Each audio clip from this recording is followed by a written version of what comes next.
no yenya ade asesa so na before ane jumeko bi adaroma na omota jumere ne chimakacha sanyame adomwa yekọ Kenya and Dubai yene strongman Kweku Darlington and Frank Nero and emunyina yekọ Kenya and Dubai iti program no obesa wudi echi abomoden na journey na fei enyina yenko bi join na je number we cc 0552 153 124 0552 153 124 now abani enso yeni we juma kama he pasco wunim say he pasco herbal capsules de e liver sansam obepo liver ho ban he pasco afei wo ka no sesan wo niema enso e wo shell maka cha say oil no obesesa enko sesan obebi foforo bia wan hwene ya no kina bi akofa asam kese e de abro e shell e na wokọ na wakọ akosesa niema no enso e de afi o maso ye afei coffee amwa mabu stones no mo amope mabu stones e de swimming pool afei floors ade mo so so obo bi e de staircase no wo ba kofi amu anamfe wa ba bejema puso slebi kafam se bana so ye home plants sa hudo ni nyina ye kafam so ye era Ghana ye kwa akwaje ni mapa na bi enso etimi ato Divine Hope Herbal Center eno de maka cham se edrei wunye nsuo de na o de Divine Hope ye drive for o che herbal capsules na kakra o che herbal powder no wo de kakra gumu eno anu wudem ebetimi abo ye pa afi betway se me kan cham se child bet e wo betway enche yeah, the betting course no and so Eddie bro Kivo 4-in-1 no and no and as I say Gary Sockins na I simple Kivo and so Adaroma Hassa capsules and Hassa mixture there and no and the pam all santi be dwane akwa e Hassa capsules and Hassa mixture Kel Chaco toothpaste no misramo uchu osia na we use so Kel Chaco toothpaste be fin and niama se be akwahye osia se ni nyina adiefuo empampan ye wanum ni nyina ye Kel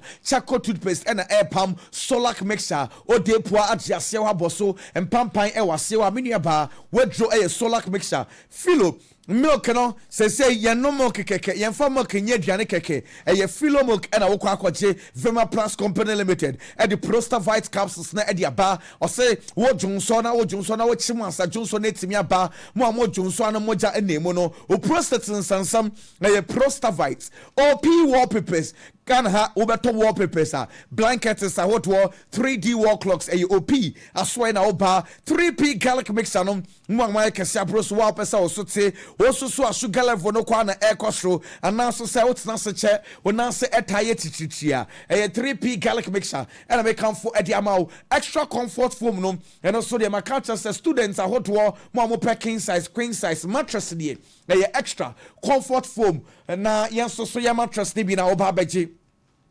Executive Herbal Center Makacha says say and doctors the phone so by aswaya oba me shall test who do ni nyina test and scans who do ni nyina no ye e de acho free e Executive Herbal Center and so aswaya but more than a pray na yen so ye new endi juma City Ceramics mo amope tiles ato also so our primrose Makacha say finish na dan wo finish ndie e City Ceramics aswaya na oba bejibi Gentleman Dental Clinic bibia fa wo sen wanum or bad sentiment. Dental clinic doctors the phone never show some and so at the amount. And she was someone nom a kangan and adjunct drinking water a super, but one in a corner Columbia and fay and wow. Samens vital herbal mixer and a capsule sonum a drake to now from a guy one more baby fee was radian munina and who sissy a fee sradebua and no anama bema with the boss while who to me a son on tabno one of Samens de Jolibia a back cleaning in a fro at the amount. Livestock mining engineering training school here. My country so by aswaya you bet schools from Brady and Chelsea near City excavator, forklift after dump trap, bulldozers are wood rollers are wood winning in ano, a livestock mining and engineering training school, Buzia Ventures say Ghana card no for Brana Jeff phones, over Jeff phones and away to it and a cra, a Buzia Ventures and a make for Ediamo, Midima for her bar hospital, Dr. Time or no so, yeah, we are assets or no bar, Midima for her bar hospital, I swear, no about Juarisa, Astolings International dear, Danny Da, me catch us and crata asɛm a yɛde tu kwan obɛkɔ school ɛwɔ amonane ɛyɛ school nko na bɛsɛ ɔde tu kwan a ɛyɛ Astolix International Taubia Takum ɛyɛ memedro bɛma no mu ɔbɛkyɛ ɛwɔ mpem mpa so agorɔ bɛda ɛyɛ Taubia Takum Superlovic phones no ɛyɛ phones ahodoɔ ɛne yɛtɔn wonim sɛ Superlovic ɛde home appliances na asan so abɛka ho enti mo pɛ TV fridges iron bibia de home appliances bia na aba Superlovic enso so aba abɛgyibi bɔmɔden na brain na afei yɛnso yɛne ɛndi dwuma Niwa Scientific Herbal Hospital Dr. Nimo sɛmo anwo ha kidney problems, liver problems, woso so akasa pampan edi echire bema woso so a sperm count no low sperm count infections a wodo na etete wa wo ba Niwa Scientific Herbal Hospital aso ye Kennedy Digital Satellite die woni se home appliances afie eye Kennedy aso ye bra na ba home appliances ni nyina enso eto TV iron fridges kettles a wodo air conditions dudu bia eye Kennedy Digital Satellite afei Garden Herbal Industries ya de drono edia ba kokwe dro Garden Herbal Mixture and a Garden Herbal Capsules. Bomadi na kona kojibi. Veron Ghana Limited VGL. Obeto motorbikes. Obeto aboboya. Make sure some brand no. VGL Veron Ghana Limited. Afe electromat semen cancer say home appliances na brain na bejibi. Someone will pay air conditions at all fridges, freezers, I would washing machine, gas cookers, microwaves, electromat. I swear now ba no aba bejibi. Alaska Star Enterprise the nyama beto de sisi dem ama hwaye fe Alaska Star Enterprise Royal Forms student for no mingo so enkai mo say 4 inches mattress no ya de 350 Ghana cedis per 3 inches de no ya de 320 Ghana cedis per saso and only edi kum tontom no ye be kum tontom no e de fifio saso mosquito coil ene spray no and make am for enso e de amao no bien security system de dane da me catch you say bomodin fa security in some about fear CCTV cameras no ye bo modern ones e de amao baby obia obehu de ekoso enso e wo fie ho bamba co capsules bono asebi na ba be hye wechi no bomoden na afei yen kla ni nyina emfi ho kokwadro eye bamba co capsules afei epono doors eye door master so ene ye kwakwaje doors ahodo ni nyina open door wode unse bebie de ode wani bebie wo so a open voice control doors krana proper armor doors ahodo bia no eye door master so eye Ghana ha open pono dia the whole Ghana door master WS Betson say register WS Betson chabet WS Betson na afei wo so di esanse also no esoso e wo WS Betson bafo polo die wonim se Africa we no obe dress good Ghana for make us wow akrai untade ehyem efa e bafo polo Nexens cable metal say me samo mo pe conduit cables no flexible ones no wonim se wires a wo draw no e Nexens cable metal and I make am for e dia ma o say wonim say what more than 5,000 Ghana cedis. There we are, say, we better receipts no. Now they are sending number way 0531 018 643. Now our friend and also edijo kama. Skins shaving bomb solution no. Mesre mo amu ya bodwe na se nsansan ba beguma bodwe ase no. Skins no and make come for ediamao. Easy buy phones say 300 Ghana cedis pe. What the bar ubenya phones no. Dudu obia ne what the type ubia oprebia be fakọ ne twetia ne kakra socks de ye shining star and make come for ediamao. EBA phones say iPhones now all part of them with just 40% of the price and oba what the tour and one by iPhone now kona ko use the tweet and kaino and kakra the last fashion the market of the hardware sini nyina dunkwa no fina yem free was coupon japa afe chechere chefo praso ni nyina no ye koto eniama no e wo dilaf afe rush energy drink and so na omadaroma ye ko share ye ko Ratri Park ye ko J-Bad any kwaku smoke and so program na and also e course so enti yare ni nyina no ye ba be sensam no se na fe ye mo so abonkomo kwa medela bibia se ye die menua nyankopon adom bibia boko fantastic big bibia ye fine na me adom bibia ye fine kwaku fantastic me sama mama ye nanse na ye monkomo and a question of the day any now question of the day they say which player will affect the game the most as Tottenham Hotspur takes on Chelsea today. It's na ye bisasa Tottenham and Chelsea and a airport player bang and I was to say game no beba na we no be a body din say asumesi wa bobo papa Kudus Extravao Richarlison and also say Enzo Fernandez and also say ususu say player fufuro bi our list the mu sha obetimi abo ebia na oni we kura mu na bia ususu say bia ye kan wo say Moises Caicedo ebia wo say ebia Pedro Neto wanga say ususu say wan e be wie game no na obia airborne din kwame Kagu and I ojina hin say already obe entertain dia na definitely say ye kasa obi be entertain obe mani pagia ngofo be hwe omomo ye very skillful ne to say Mohamed Kudus ne Estevao no ba me hwe de obetimi ni effect go give him kesia from a tactical standpoint me kwadi amaka I said based on how our game ni be sia so de me choose ne pan de oni list ni me kwadi amaka I said but mo be entertain de definitely ebeye Estevao mu Mohamed Kudus man be entertain but obi obetima affect game ne from a tactical standpoint me kwadi amaka I said so obi obetima affect game ne de Caicedo yeah wow say by scoring and say by just from a tactical standpoint no, because the nature of the game and how we are going to see Spurs or Abrante friend say Paulinho and a Bentancur mu finfin or Chelsea will be here aggression no, because our two players ne flourish and Mohamed Kudus have that freedom to operate.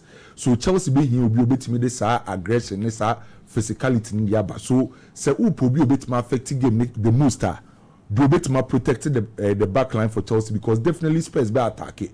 We be here protection. So from a tactical standpoint, me ko dia maka said by obi entertaining supporters no Kudus mo ba jibo on betwe ne Estevao so kwaku me ko dia maka said from a tactical standpoint. Big Bacho osu gina hin.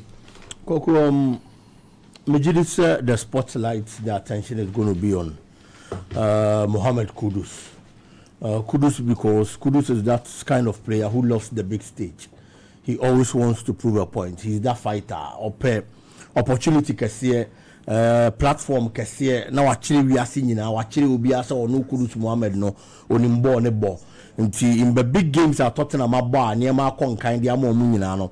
He's been very influential this season. Assist any idea now or the money players, the teammates in the I feel say playing against Chelsea. This is going to be that big platformer. Attention never bows will be a show. And I am sure Mohamed Kudus he always wants to be in the spotlight for footballing reasons and idea. Kwaku or no na adrenaline bibi abekono so by Jumo Beye. By dribbling, assisting, and also scoring. Which Kudus born and Kasadi do na dribbling any assist because this season only Richarlison have formed some sort of connection between the two. Kudus Mohamed assisting and I am sure today is going to be one of those days because 24 Kasabi say Dominic Sadio Sonta Krache. If you have to do it, it is on the bigger platforms, the bigger opportunities. True. And this is the opportunity. If it's not against Chelsea, then who is it going to be against? Obia should be the game against Manchester City. One of the biggest games they have played this season. Quite often, so in the attention, ball or boy on that day. And I'm sure it's not going to be an exception. Either dribbling or assisting. That is what Kudus Mohamed has been doing for Tottenham this season. Karim Pacho, Mami Bissau. We may say among for Liverpool fans no title say Anna Slot elusu to Aston Villa mpenyu for no mpamono san komono uso mu bia na say olusu na Liverpool mpenyu for ehun say baby e kono ontimi insolve why not so here number of games our lose but me hu say omo man time and me ogidi so bit matter things around so personally I feel say omo man America kra e will Liverpool set up him yes omo problem in terms of a structural problem no most especially how omo defended this time around leaving a lot of spaces in between the lines so that structural problem na ha Liverpool team no then individual performance players are expected some commit ma change game na e dey Liverpool team no say mu ye den na collective play name koso a who expect you to say Mohamed Salah mo Florian Wirtz mo so bit mass Sanyo Madiamao.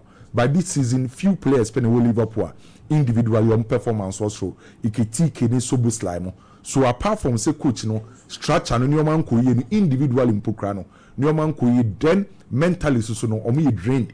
Unse bibi home pressure almost so I think say slot or more money time will be changing nyoma.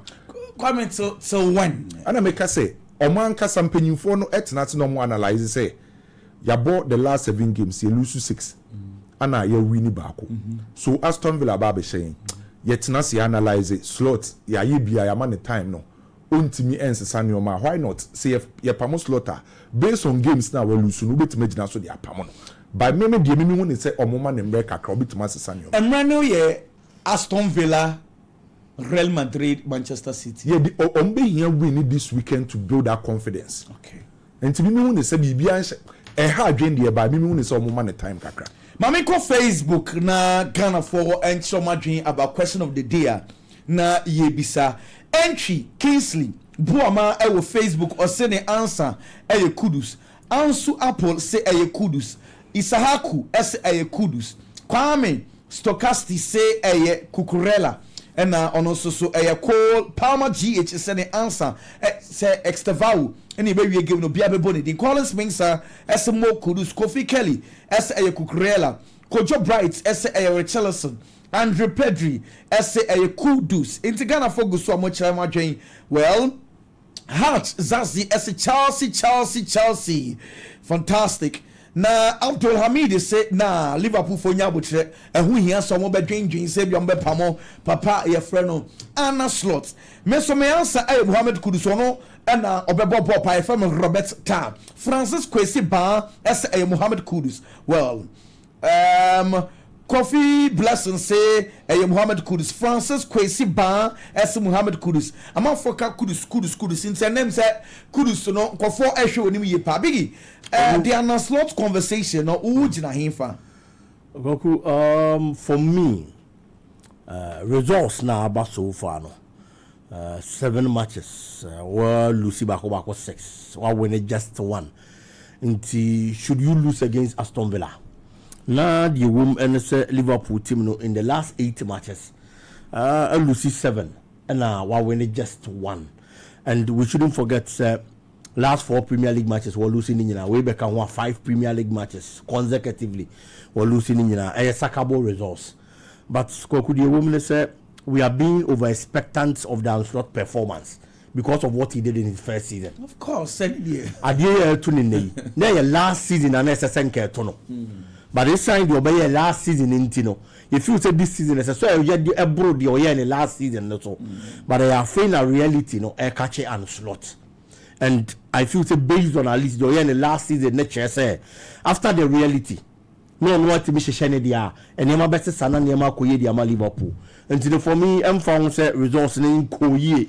The start wasn't bad. Until clearly me feel say one of those bad days and I say bad times in the office. And to papa he still needs time. Football and magic. And I'm paying baby now so mo na de na fa na ko obebre kaka. But I feel say with time no betimi ahye na enema koye dia ma Liverpool because the obeto ye no e bia frim I say say ono ahye ne de and nti na obre no nti ohye ne de ni wi a na yahwe performance or be man. So if I am in charge of Liverpool na me to me for me mama natena no why na djuma kwaku and then me access no to na kudus menim say osu follower Ghana for say and no mo share kudus me say Chelsea fans crown for no omanya kan na kudus ni goal na anye bia no Chelsea crown so nhye so say Ghana for ni kudus hu ye papa oh yes say kudus ye Ghana for darling boy o because our ancestors no do na kudus extra val ba ku ni betwem Enoch ye boss say extra val we ditchum Bennett kudus Francis Watson kudus John Idia say kudus it looks like the kudus conversation no kosropa yes minim say afi kudus ne semenyo why na bobo pa when they say semenyo and we need debatable semenyo straight away kwaku na then ama semenyo was rochen kudus na den na Kudus ebetimi aye e dey assign no Semenyo ade man also change Kudus and I say a lot of the other Ghanaian players this season kwekwe the numbers are odeba the number of goals he's scoring assist oye aside say because ball no ye nyina ye twetwe bi ye nyina ye pass bi nti dey na be mo better e dey achen me you have to add other qualities and no be mo nya advantage over the other player you are being compared to. And if you say, and only idea about Semenyo beat Mohamed Kudus. So if Kudus wants to get to that kind of level, if he wants to be talked about, like how people talk about Semenyo, also the finishing, no, which is goal scoring, because assisting in this season, will be the matter of Bobo, but goals, no, and I ain't that massa into our day up, kaka, and when goal scoring anymore, now polish the art of goal scoring in him. I think say no boy.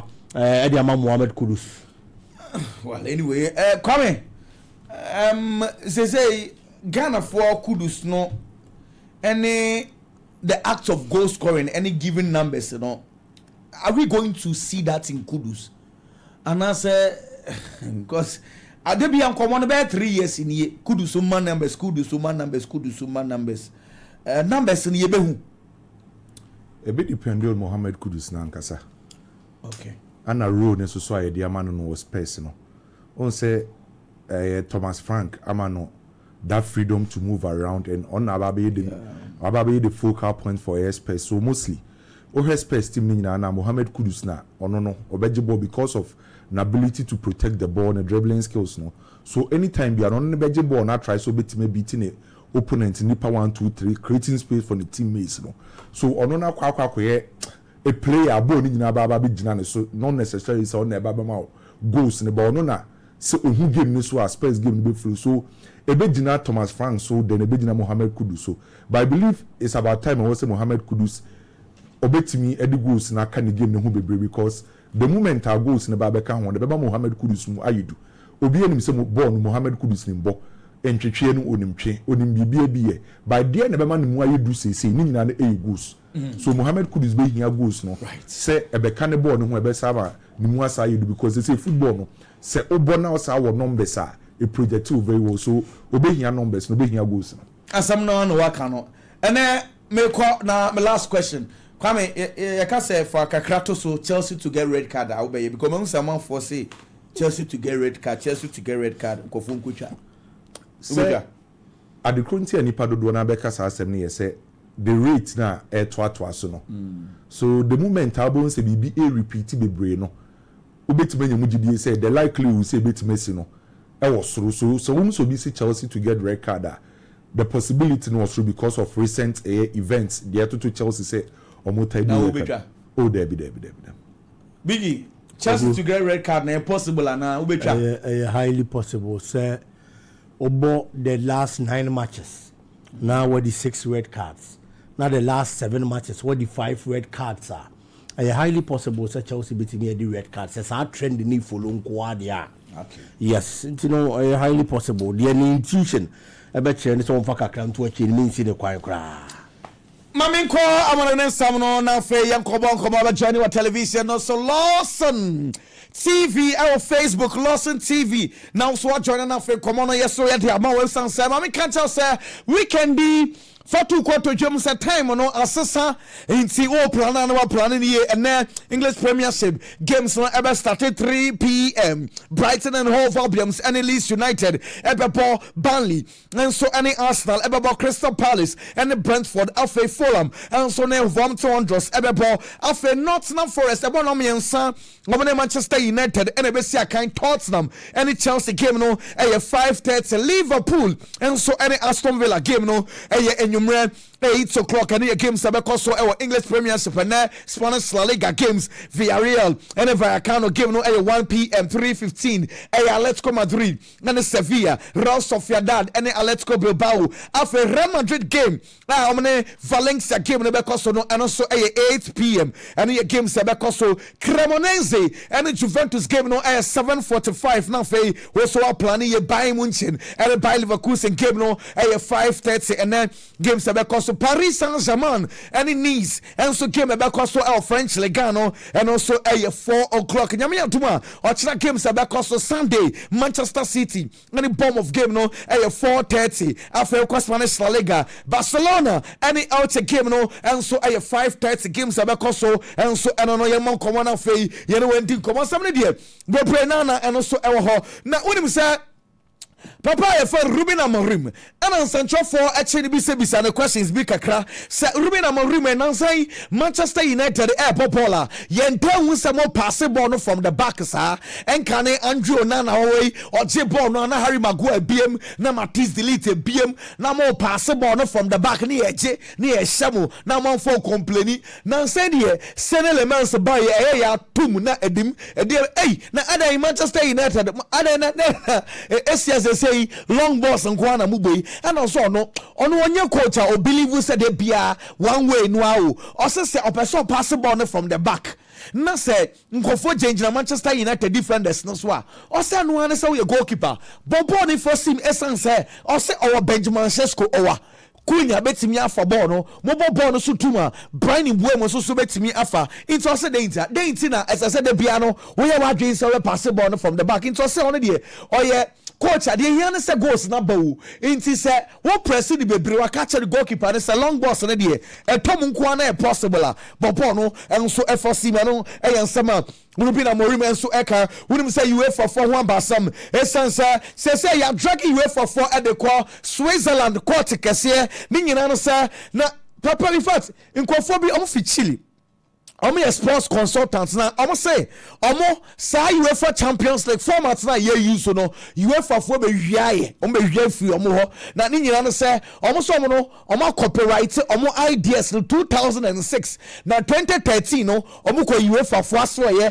and omo ni UEFA for no ko ye meeting extra omo say format we na ye UEFA for no say ye nye munko na afei omo da sorry ya UEFA for ye format say be catch ma wo so wonye we hwie ya ideas inti omo da no edeko na mama kama tse for ya say UEFA for no nkofo no say omo gi 20 million euros and the DFE UEFA for no so mo metua de am de mo ni hwe asam no omo de court ngi sika no enso emfa mo and no Kylian Mbappe ya catch us European golden boot na ekoso e ma ya the award no e ma Kylian Mbappe Real Madrid for a release behind the scenes and yema ekoso abrana ya the award no e de ma Kylian Mbappe na Mbappe ehramu a na omaye wall be e de ma Kylian Mbappe pictures upon pictures Kylian Mbappe so far about Real Madrid iconic events in yama ACC alpha Kylian Mbappe hono and omdi ni nyina santo mo tsan the picture where am so wey okay then e see wey okay e see na wo ye den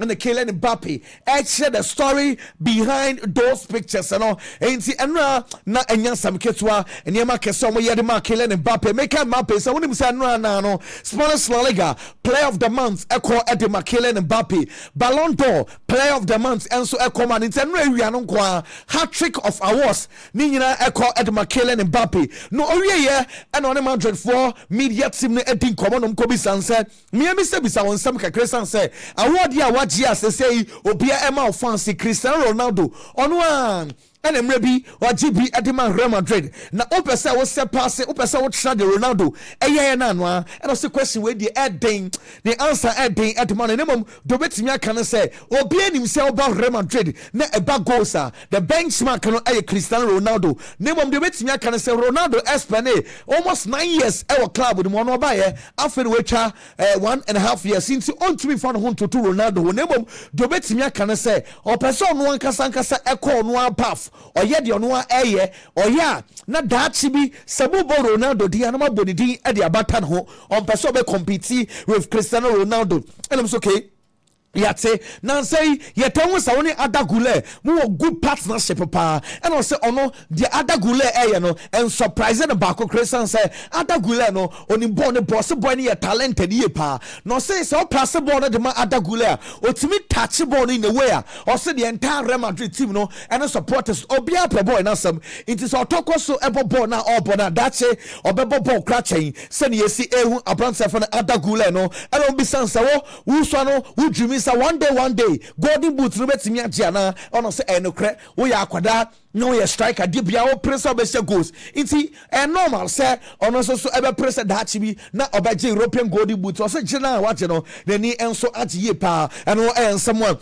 if Kylian Mbappe enso aso eba ya catch say Pedri Opra na Pedri Prana we Prano wonim say sanka Ghana sanka beka say Pedri pra okwa krase Pedri akọ ne mame ene ne papa mu wo se ne baya ni treatment no ebetimi akọ ntam so hu say wotse wo free city na kwase kra na se kakra eboa enti Pedri no one ne mame ene ne nua ene ne papa ene the television no so no Manchester United ya metena say omo expect say Manuel Ugarte de akeka kokoi de wa hwa na boy no we free club no enso ekọ Matse Galatasaray for Nyamia to January. The bid ebeba a loan plus an option of 25 million euros. Loan plus an option of 25 million euros. And on Matse Galatasaray for Nyamia to pesa the ba January. Now from where say bia a possible and me in your branchiano and so Edinako now for Kwakusaka Edema Galatasaray. Ya train the baby be by the one summon so Edibaba Matse Manchester City for so interested. Aston Villa for defender Ezra Kwanzaa Manchester City for and so edin komosa brante say omunya no Manchester City chira ni nyina no say Demetri say Netanaki possible so no so be Crystal Palace after Tottenham was before show interest Jonathan David and I know feel Juventus or Juventus see and fire or bo enko Jobeye bia emfa Manchester Aston Villa for the person the loan and so nyame aduma January now for almost so equal try now the dame can't say Kenan Yildiz still yes Chelsea Arsenal Liverpool Kenan Yildiz Juventus for Ukraine yes still almost tata branch is a master into the Juventus who are dying one man England master born open media for her will be able to project Juventus I popono up to the captain at the mouth never open bigger platform about England yes Chelsea go so convince Kenan Yildiz say Omre number set Chelsea number 10 position of and also Asia Kai and I know any link a brand for Hendrick Edukoma Olympic Lyon so Olympic Lyon for Nyame Aduma January on the loan offer beba for Hendrick Kai Edema Madrid now when him say press conference now say Lyon for head coach Paulo Fonseca and Kobi Sanseba Pawati ya titi so na also ene kra na say a brand here ye for Hendrick Oba be sia kan and so Edema Olympic Lyon na papa na say the betimi aka na say ono eya na on time person be comment e obi players so na mom de betimi aka na say players na ya link omo Ediaba Olympic Lyon as far as say players no eya de nko ade no problem de here na say players na ba na afanyema so ekoye enso Ediaba team e for no Olympic Lyon and only ade say ono so ehwe ni mo wonim say nyame adomo a Manchester City and so any bomb of na airball Pep Guardiola press conference no and so akoso nsamebre and ansentro for bisa Pep Guardiola na ni nyina no de din kan see context wom wonim say goals and assist and as a progressive goal contributions our 2025 English Premiership no okwa Erling Haaland 19 goals 3 assists where from January up to today Haaland and the leading goal contributions our Premiership the year 2025 now about Mo Salah 22 goal contribution 15 goals 7 assists Brian Mbeumo 20 goal contributions on was 14 goals 6 assists no about Antoine Semenyo and also our 12 goals 6 assists and he gives you 18 goal contributions now I know an essential for Kobe and Sebasa Pep Guardiola bra one statistics way one say Antoine Semenyo say our form brutal na money bomb of na ebebo na one Semenyo na ubetimi handle Semenyo de Pep Guardiola as not that season last season the previous so for the way the Bournemouth play suit perfectly for him so he's extraordinary play. Ain't Pep Guardiola now or say Semenyo no enye this season kwa wo ya century na say this season kwa no say season we o say last season of boy no wo ball pa no say kwan a bomb of fofa so e bomb ball no esi tu Semenyo ye eno nti na Semenyo form no enso e wo suru ye pa eno ko bi san say Pep hwe na no ana slot say wa o who players bebree enti no sa wo drop for kra na 11 players san so ba be gina park no so no solid players and Pep Guardiola say sa or to sa comment na mbom opamcho on person be headlines bia why you will not have my headlines in Daily Mail. I'm sorry, you will not have it. Pep Guardiola say o make comment kra na ma sheda de akwa headlines timu say they are not kind any anje ho ba ko kra and o so ebisa Pep Guardiola say feel for the nyame aduma weekend 200 Premier League appearances na nan say ne form no man for say ene aso otena na edum Pep Guardiola then now can from our first of all 200 Premier League appearance we are the form na kan some kakra Pep your parents this weekend. Just for you, what has it been like to see him grow up? I suppose, from 17 years old to see him now, he's 25. It's an honor for me to have seen these 200 games close to him and the impact has done for us, for the club of his heart, and yeah, it's a good milestone, especially at his age, I would say. Would you like to see him back in the England squad? It gets announced next week. He's a question for Thomas. He has to play as best as possible. Of course, the contention is not easy.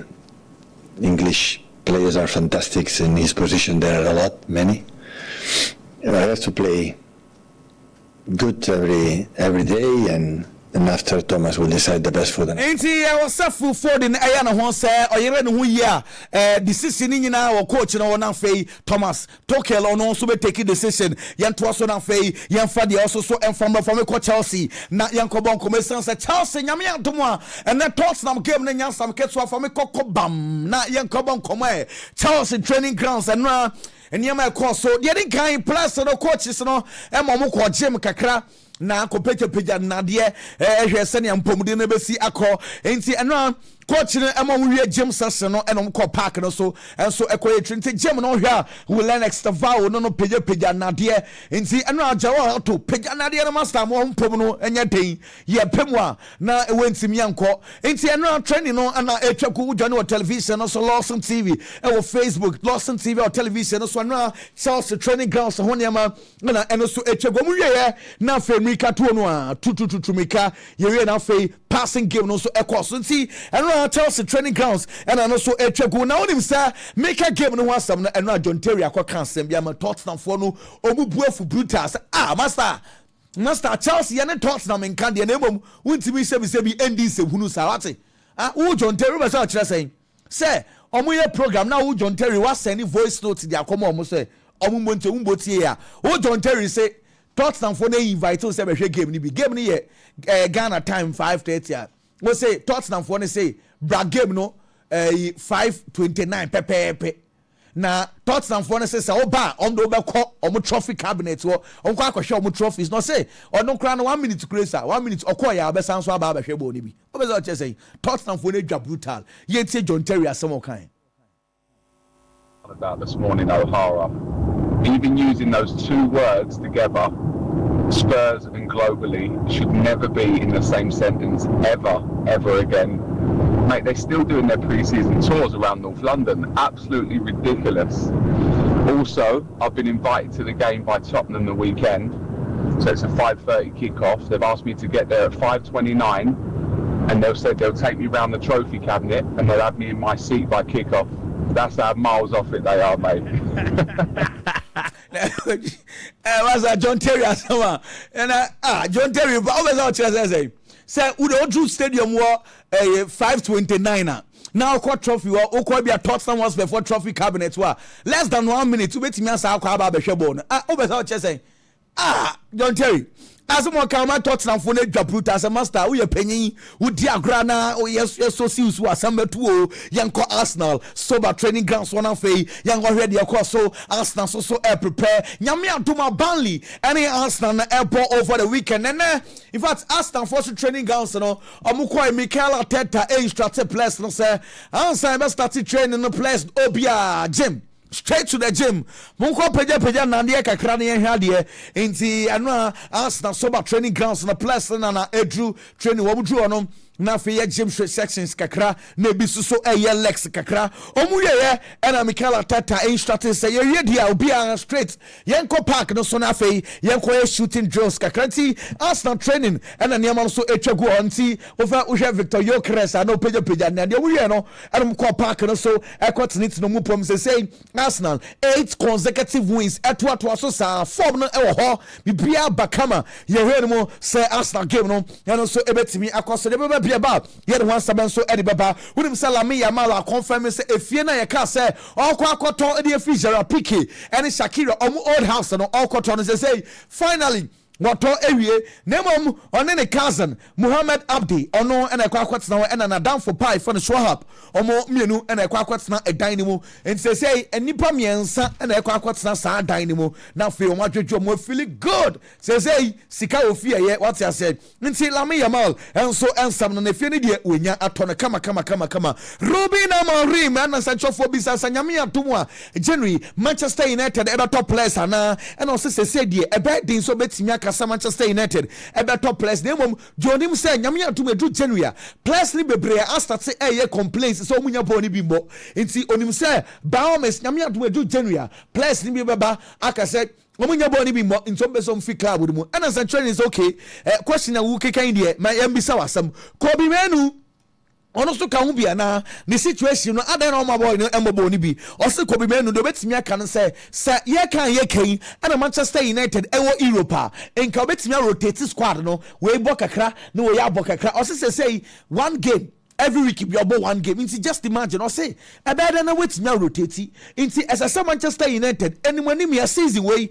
or my year one no ko Europe send ye bear on so bet me a rotate squad no am obia enso so enemy etimi ache and I say okay look sure so do bet me aka say boy look sure airborne no or Safata said the English national team look sure on so bet me ewremu bi nebom or say so no so ko benya nka look sure so bet na Manchester United now we recover am say coach o ka den wa say yam friend no also nyanka boy no ya ko international break on rest Ruben Amorim o pesa wo kire sen that was okay the way timia kan say leg na omobo no de ye ne ye pa no say Manchester United ever start winning games or say ade ba ko pesa o ye ne say onfa ho say ye Liverpool o say ye team ben no coach say de here no say e was Manchester United winning games na afei omutimi accorded the top of the Premier League esan say opesa the Manchester United echo back to Europe no so Nottingham Forest game no ebeye din papa you could see coach Ruben Amorim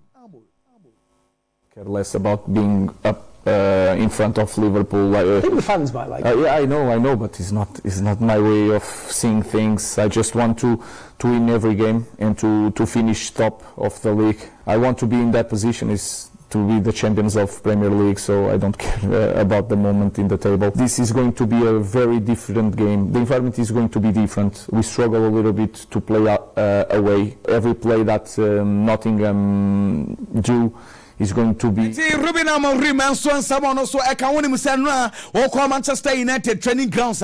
What's say Amorim or South or ye de Bono or hey, now Amorim says, I say, Bibia Ben this one. Mammy folk training grounds. Let's see Ruben Amorim, boys name Bobono, or in Stratsomo, and what see much as a master. Boboni, yes, serious.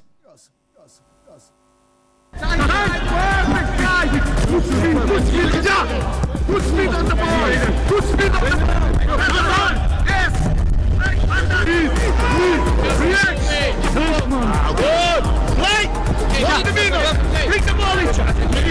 Guys, 2 minutes! Ruben Amorim now what says or is transfer place no e kwa mo fa so M1 ball nti Amorim ball no e no gusu echeche place na kakra yanto so na fei memfa de also inform bro say MLS officially o me release clubs ni nyina wan e tua ne kakese officially way from the MLS so say a Lionel Andres Messi or just 17.6 million euros na way ne sponsorship and can way and salary or J from club from in fact club for the Inter Miami see Lionel Messi at just 17.6 million afei the otoso mienu a humming song on also 9.6 million and a Sergio Busquets and also at just 7.5 million and no a sika MLS for no say clubs no etua edema players enso ho Cristiano Ronaldo for me kwasad Arabia na fe yamon komesan say el nasa for so guso and na no Kings Cup no omafrim nemom wodi woni chan league na nkasa de ten say 6 games a el nasa bono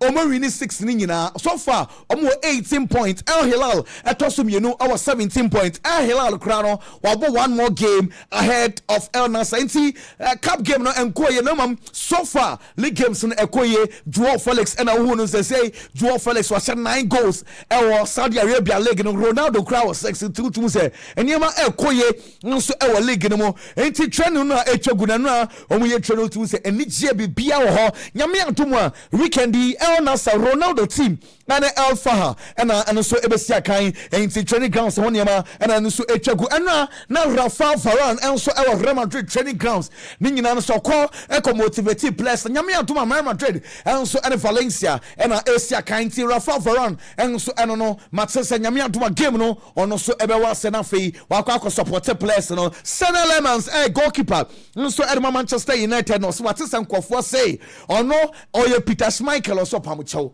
O pamuchopa onye Schmeichel o say eya na nkofo bonaba so odamo ase nemom untimi nka so ye Schmeichel sa adan sesen debi o so pamuchopa onye Schmeichel ono afa no wapa oye ne nyama kakra into asramo sa comparison na de enya de betimi aboa no Brian Mbuemo Manchester United player of the month for October.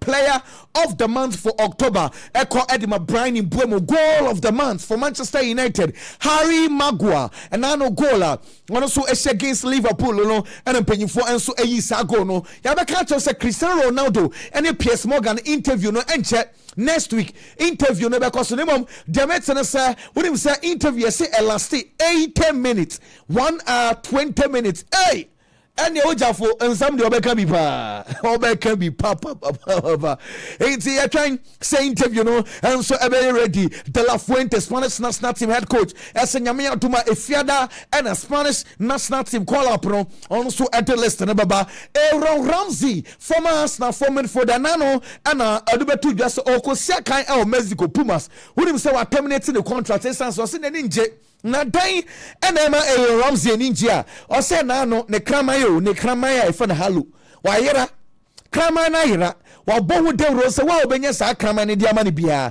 15,000 pounds or the chow wa ya obi enfi no inti ze se o se kronum not no na dan fo pa ne krama so ayera inti ne ninje nti wa ya sa mun terminate contract na akwa we o krama yera inti no ultimi ko to krama foforo na kramaya oyira yetimi di 15,000 pounds eto no so say wa obenya sa krama ni baji sa sika no na krama no ene so ache o ayesa no o obi mfanye enam de obi kura de ayanam wa we da enti bwana se ahometi ase de wa bre we ja club no so eko for me call Barcelona for training grounds na go here yan call Barcelona training grounds kakra na go here niam no so eko so Barcelona training grounds ni nyina sa nyame adomu a game no be call so Barcelona ni Elche and na ya Marcus Rashford birthday into Urbano and a place no bro na kakra master omo we shi no mu wie rondos no course na won him say training na course no na Thiago Alcantara and any place no rondos we bomber way no we are bomber way and boys then it looks like positivity and so far so good and Barcelona training grounds one yama and also echeku our television also na Halloween for no in fact for me na and as say is uncle foi abrofo no ma jade ne dia tubu brutal and place no omu nyina dom ho jim Casemiro na busuafo ho ana fom de ma me hade Casemiro na bonso no so wahwe ne de kama Haaland so ayebi Zlatan Ibrahimovic Robert Lewandowski Phil Foden inti ode mani chuchegua Zlatan no afa Lewandowski and the wife omu nyina posti pictures and so de banita na kinu wo afa Robert Lewandowski so de no inti plus no and almost adom ho agim na make sense wonu nim say eno Erling Haaland hwade oyeyu and ono so parade no ho na wa max bi omo ye fans omo ye makeup as a max bi and I run adwo e Manchester krom wo otisi ho say obi ehu no into ba no hu no na Haaland na asa ade no okay ba mi ko ho kakra hala nunu o na what this guy still no what CSC Manchester krom ho nyina no so ohunu amanfo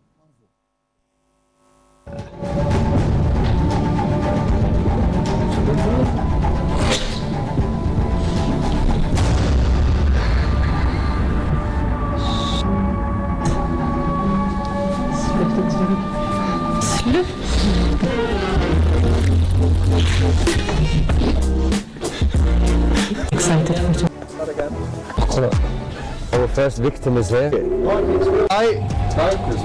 And see, alone and Yamana Esu Echekono, Lami Yama Papa, Father Mammy, a senior man. Senior man, as they say, the maintenance say, on a girlfriend, say, into our enemy Yabasu. What I say, a senior man, or 40 years, girlfriend in number 23 years. A senior man. And you know, they want to say, possible, but enche, matter say announcement in Yaba, and tell me a mal, papa, on Suswin Yanidi, and Tinibani Yanidi, Manusun Yanidi, and Queen Kitwade, a yarn, and also, it was a month ever, David Villa. And so former striker Dema Valencia Barcelona the Spanish national team and omuko bisa say one African players be bre na abobo na omo no mapopo and omo so now we have openings why no susu say omo great African players we share omo and omo abobo. In my time, I think Eto'o and Drogba, because they were strikers like me, was two amazing players in that moment in my period. You know, I never played with them. I play against them. Well, I know, and someone also can only say currently says African best player, David Villa. It's Mo Salah because he's talent. You know, has many good African players right now playing football, but. If you ask me about ones, I think Mo Salah is the most talented player. Well, David Villa say Muhammad Salah and the most talented African player at the moment. And I'm Kobe sounds okay. Now Victor Osimhen so won the performance saying. I saw the last year, no 2 years ago when I saw in Champions League game, Braga against Napoli in Portugal. And I realized in person that he's a really good player. So, you know, not just Osimhen, many good players, but I think the best. See, I know, and some David Villa, I can't so say, what the Spanish national team, I will go so and now Elidi who say play be beat me about the sign one. You know, when I start to play in the national team, the people said, no, it's impossible to get the record of Raúl because 44 goals, it's amazing, it's a lot. So, and finally I get it, you know. So one day arrived one boy that scored many goals and, you know, Lamine for his age. Well, I know some David Villa and so on sports for and come on also across Manchester City for one basam. Nina say pressure starts eba say and someone to Abramovich and Chelsea no yemfa be and Manchester City pepe Nina say and to be across Sudan and I'm for start accuse say UEFA for.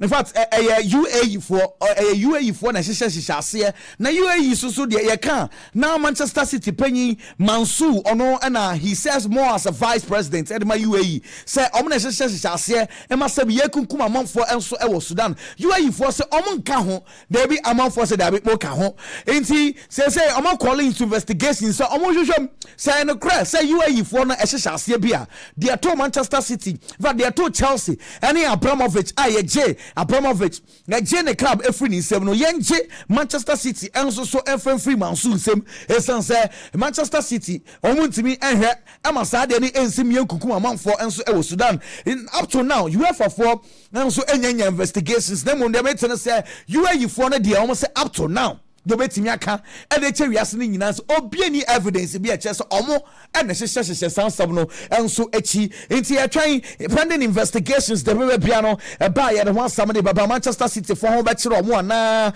well they be twan na unim sa enra eda military wife ana militao say order ni nyina sa o video no na owie na ode kira ne say ana wasan so post dia che wiase nya na oka che say ana professional footballers no more da omoye no more proper regime style bi omo for so eda eno ana ebua emo mususu etimi enya honden eda militao say na say we nya honden na obobola na onfo ne siesta eni agokra.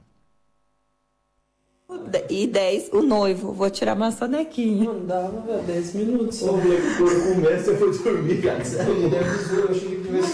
E a noiva teve que ficar esperando. Não, esperei.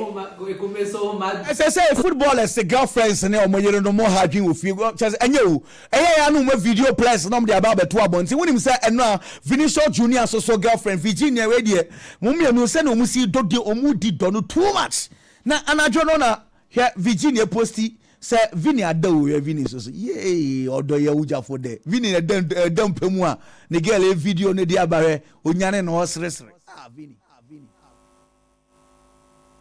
Ora vou cumprir. A faixa. Pode dormir tranquilo quando você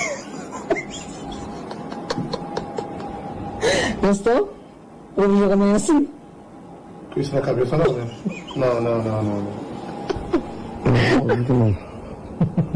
Ti niamani bi no se nanka bia bigi adewie nwumre bi nanka obi video ne na dabonten na edi asamebo na Vini ani Virginia nsam na master nsam bia sorry wa Brazil nya sam ketwa de din kan wonim sa Virginia one ne ex boyfriend ntokwa say efie mansion mienu ntokwa dem we say efie ne ya media we so say efie ne ya media chese ensam na koso wo Ghana na em say ebi na esi wo Brazil no enti say ntokwanya pai ewom na de maten say Vinicius Junior de o say Ghana mamienu Johnny Philippe ewo ye no Vini so we hwe nkwada ne nyina don be ko school e ma say ko Brazil a man e wo Brazil no oh Vini ya real man mema say oh ya real man say obi a wo ne pa na wo Vinicius Junior wa che nkwada ne say wo be hwe omo e be hwe bibia child support school wo be hwe omo nyina e na man ma Vini fans say na mema ye nyina ye hwe so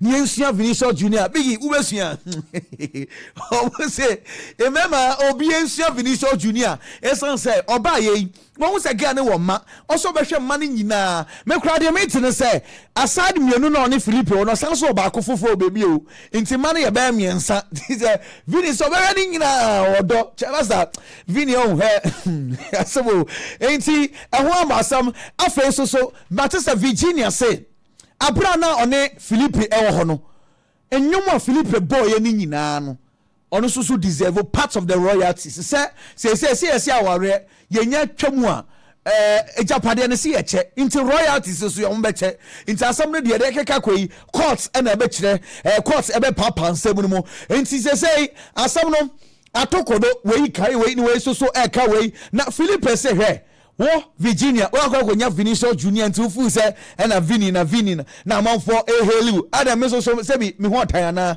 wonim sa Philippe so akwa for ba foforo Ana Castilla and wo post ni dia ba hwe wo uvisa wo mami broken heart Philippe ni Ana enya sam ketwa non post picture by we fini yonko anu no mo post na say Virginia wo hwe wo akwa for Vini me so nya foforo enti omumienu na da television no so no na say asam no eya asam we to money we no we so atra money we de metene sanyame adumu a January Conor Gallagher Manchester United ebeba wupunum Manchester United for Conor Gallagher na matesa ono emukura no nya obeba esan say so person ko World Cup no a Chelsea start say ball no bebo ball kura na Manchester United a eno kura be man higher chances Angelo Stilo de or your Stuttgart for defensive midfielder de metene say Christopher Vivel ono e na push say chin na mo kofa akura yi enso emra enti Vivel de nko benya enko mo kofa Stiller instead of Conor Gallagher ya train decision be bia de one some de baba Paul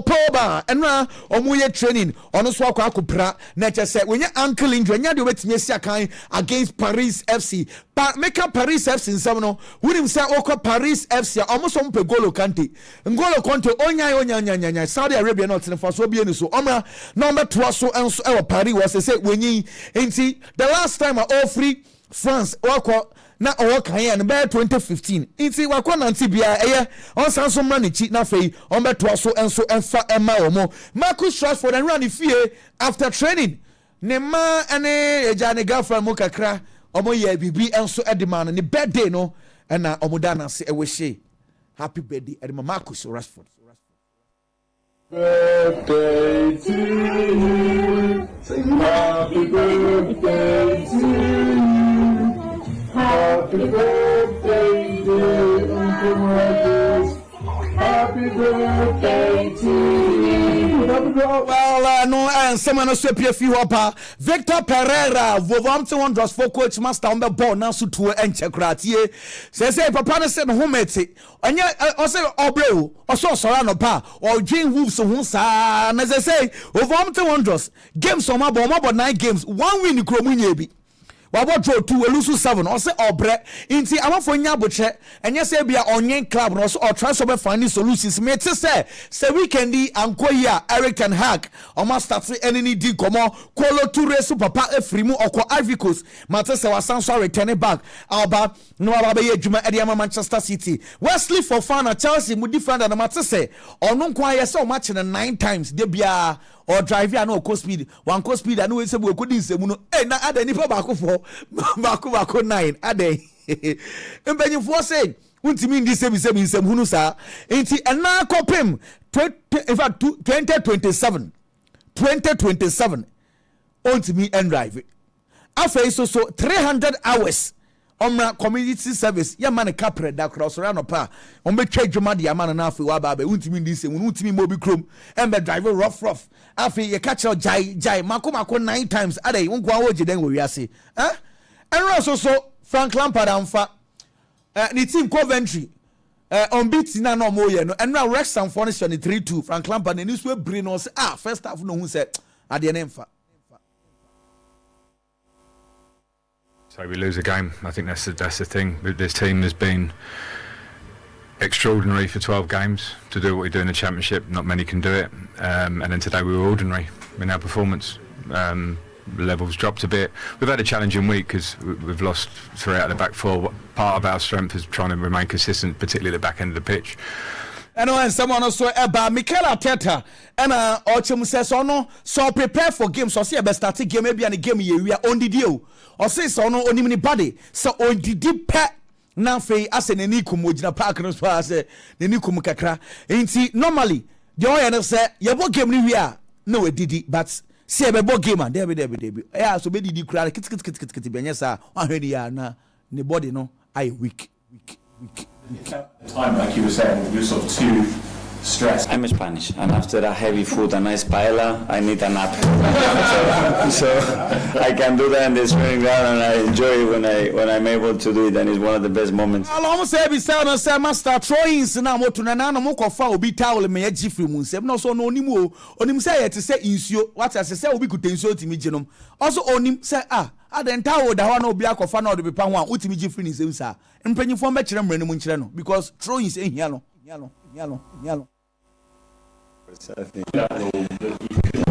Both teams have to agree. Did you know that rule? You cannot use somebody else's towel. No, I didn't know. It's somebody else's drink. I've done it as a player. You see a drink of the other doctor, nicked it, and have a drink and carry on. I don't know. I think we need clarity on that, what we can do, what we cannot do, and the time that we can consume as well on that. Probably. Okay. Yeah. Fancy Emreno ko. Kwame dela. Minia ya monko megana for a show yetiu. Eweku a lot of games na be koso nyame adoma ene ne nyame adoma echina so ye benya abuche ni etimi rewura sa games ni nyina mu. Na ma mensha ase mfem free England. Matches dodo na be koso England ne ene nyame adoma echina na mababi rewura Spain na mafa Germany kakra na de wo ho ni nyina na metimi ede aba. Mesha se ede free Burnley ne Arsenal a game no. Se o check bi e wo football mu sese a menya sure say obi bedi hu achi ne yese Burnley will be saying Arsenal. Say ye ka records, ye ka quality, ye ka current form. Bibie mu no Arsenal bobuku no osro. Esen Burnley team no. Enti kwaku as it stands now. Se two teams we ba be sia kan a nipa dodoɔ na be target Arsenal say omo na huge favorite e was our game we mu by Burnley for say omo last 2 games no am omo some certain level of confidence on betimi ashoke Arsenal for because omo Burnley for omo last 2 games no omo she Leeds United omo so akwa she Wolves and based on omo last 2 games results no menya no omenya some certain level of confidence bi omo de ba be face Arsenal bobuku no so most likely so betima ashoke Arsenal team no amena omo head coach Scott Parker edi nkomo na Scott Parker edi nkomo no osi ade ba akopa ebo team e friend say eye Burnley no omu home performance na omu fie ho no we team bia na oba ho a omu ye capable so betima show and nukre wo mu ye say this season e was tough more only Liverpool team no and team akwa she Burnley e was tough more enu mpokra ne sa one win na Liverpool konya ye no obi o hwe game ni bia hu how our Liverpool for e cost of fire e was tough more and ma consider just 2 goals e was tough more and ti so tie the score Parker e kana e was tough more Burnley ankasa e fie no omu show say sa oni omu si akan a e de ne so be show mo e wo mu fie and adia e bo Burnley for e was tough more e wo mu fie no e flexibility say Burnley able feel what tough more untimi predict your style of play untimi predict lineup untimi predict system on the room because of flexibility na omunya e what tough more no enti say we Arsenal emfa ho say Arsenal wo yase form emfa ho say Arsenal wo enough quality no say be den the man Arsenal so be predict Burnley for no because of flexibility na omubo e what tough more munya then omu defensive adaptation say omubo ofia omu nim say omu team kese bi ahia e den so betima open up any side team nabo enti ade here Burnley for tie wo fie ne say unlike previous season at time you mu biem no this time around mu kosia team a onim ball na nkasa ball me try so be defend it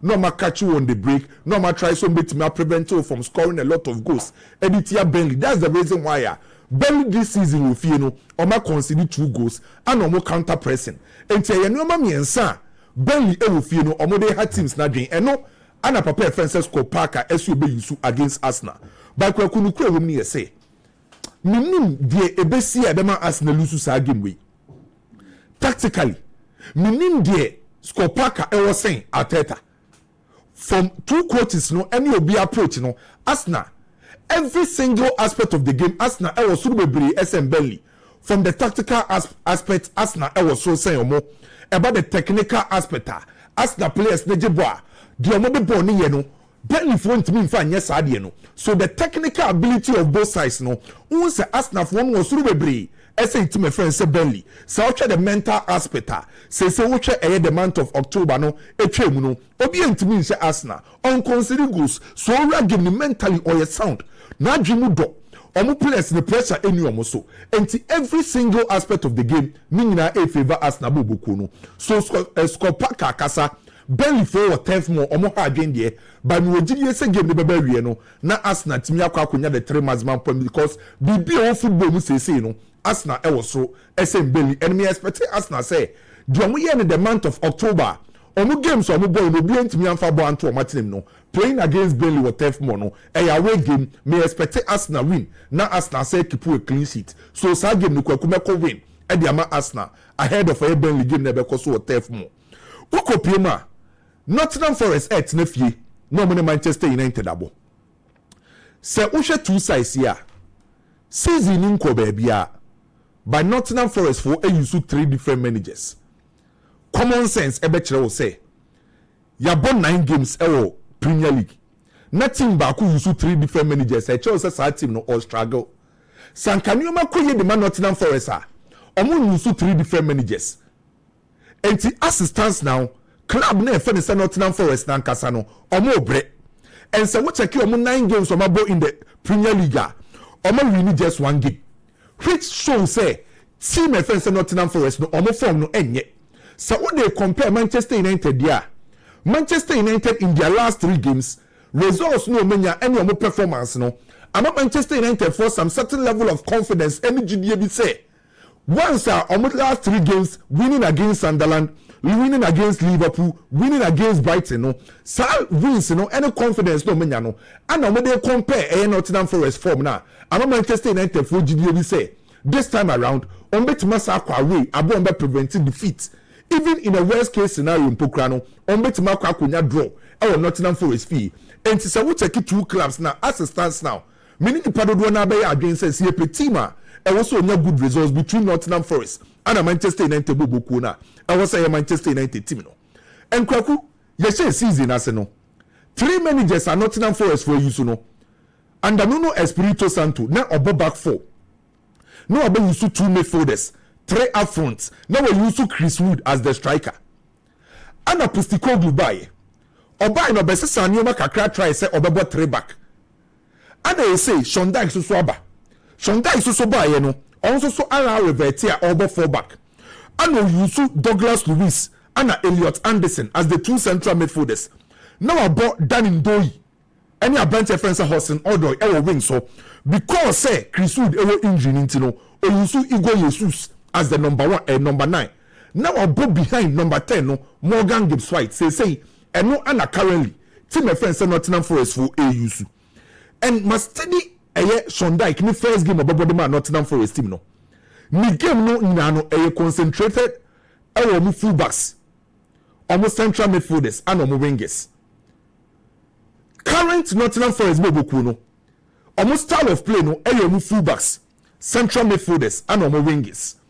The reason why I make us asem ni say so we check Shondai ni first game or boy ya anytime you may initiate attack no or try send the 2 central midfielders no ebe fill in as the first fullbacks and anytime you measure say some be build from the back bi ana some be build on attack no omo 2 midfielders no time bi ana mo na coach echiro na allow omo fullbacks ni some be join the attack and anytime bi ano abranti e friend say Eye Williams ana Nicolo omo ye fullbacks right back left back respectively no omo join the attack no say omo vacate right back and left back wara and 2 central midfielders no and the first fullbacks no na etimi allow wingers no Ndoye ana Odoi so move inside and to say Manchester United we Ruben Amorim the first thing you need to do Nottingham Forest for fullbacks no enya sa opportunity be say Nottingham Forest for players operate or right back and left back ntimi ambo menimpe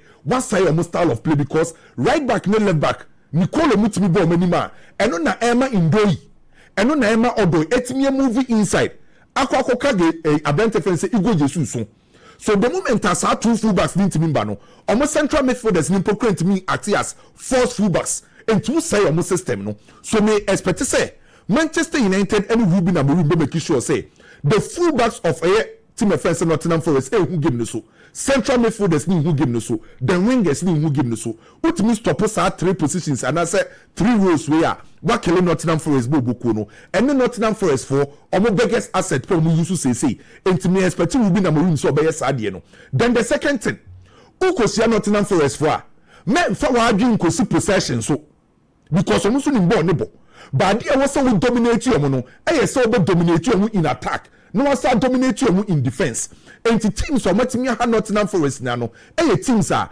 dominating Nottingham Forest in attack no more dominate you in defense because Nottingham for no this season you weak in attack and say you weak in defense the entire season of Premier League Nottingham Forest was 5 goals no match ability to create and score any so and consider 17 goals in 9 games and you or concede and untimi goals. So the Manchester United be here say Manchester be dominate you both in attack and in defense, not in possession. So we dominate you possession. Now when Timian dominate you in attack any defense Nottingham Forest for bit Manchester United boboku no.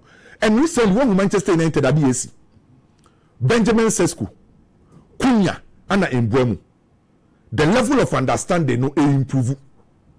In our last game in Pokrano saa nipa miensa na wo anim ho no obi a contribute ye Cunha shego Mbeumo shego Sesko ya assist so saa understanding between the main number 9 which is Benjamin Sesko the double number 10 no saa level of improvement no eba because of that consistency level omenya omo bo omo ho the more na omo bo no na mo tem ho ase enti saa Manchester United front 3 no omo tu omo ho ase then against the Manchester United shomo right wing back Amad Diallo and as a Dalon a left wing back contribution in terms of chances creation and Tiano and Pokrawa story now what am I doing back to say o check Manchester United players who create chances kesi pana unya Bruno Fernandes unya Amad Diallo wum unya Dalot wum o se nya Abrante Fence Mbeumo wum enti se Manchester United no front three no you will be o create that's Mbeumo ho or a right wing back in the shape of Amad Diallo who created Manchester United almost saying a left wing back in the shape of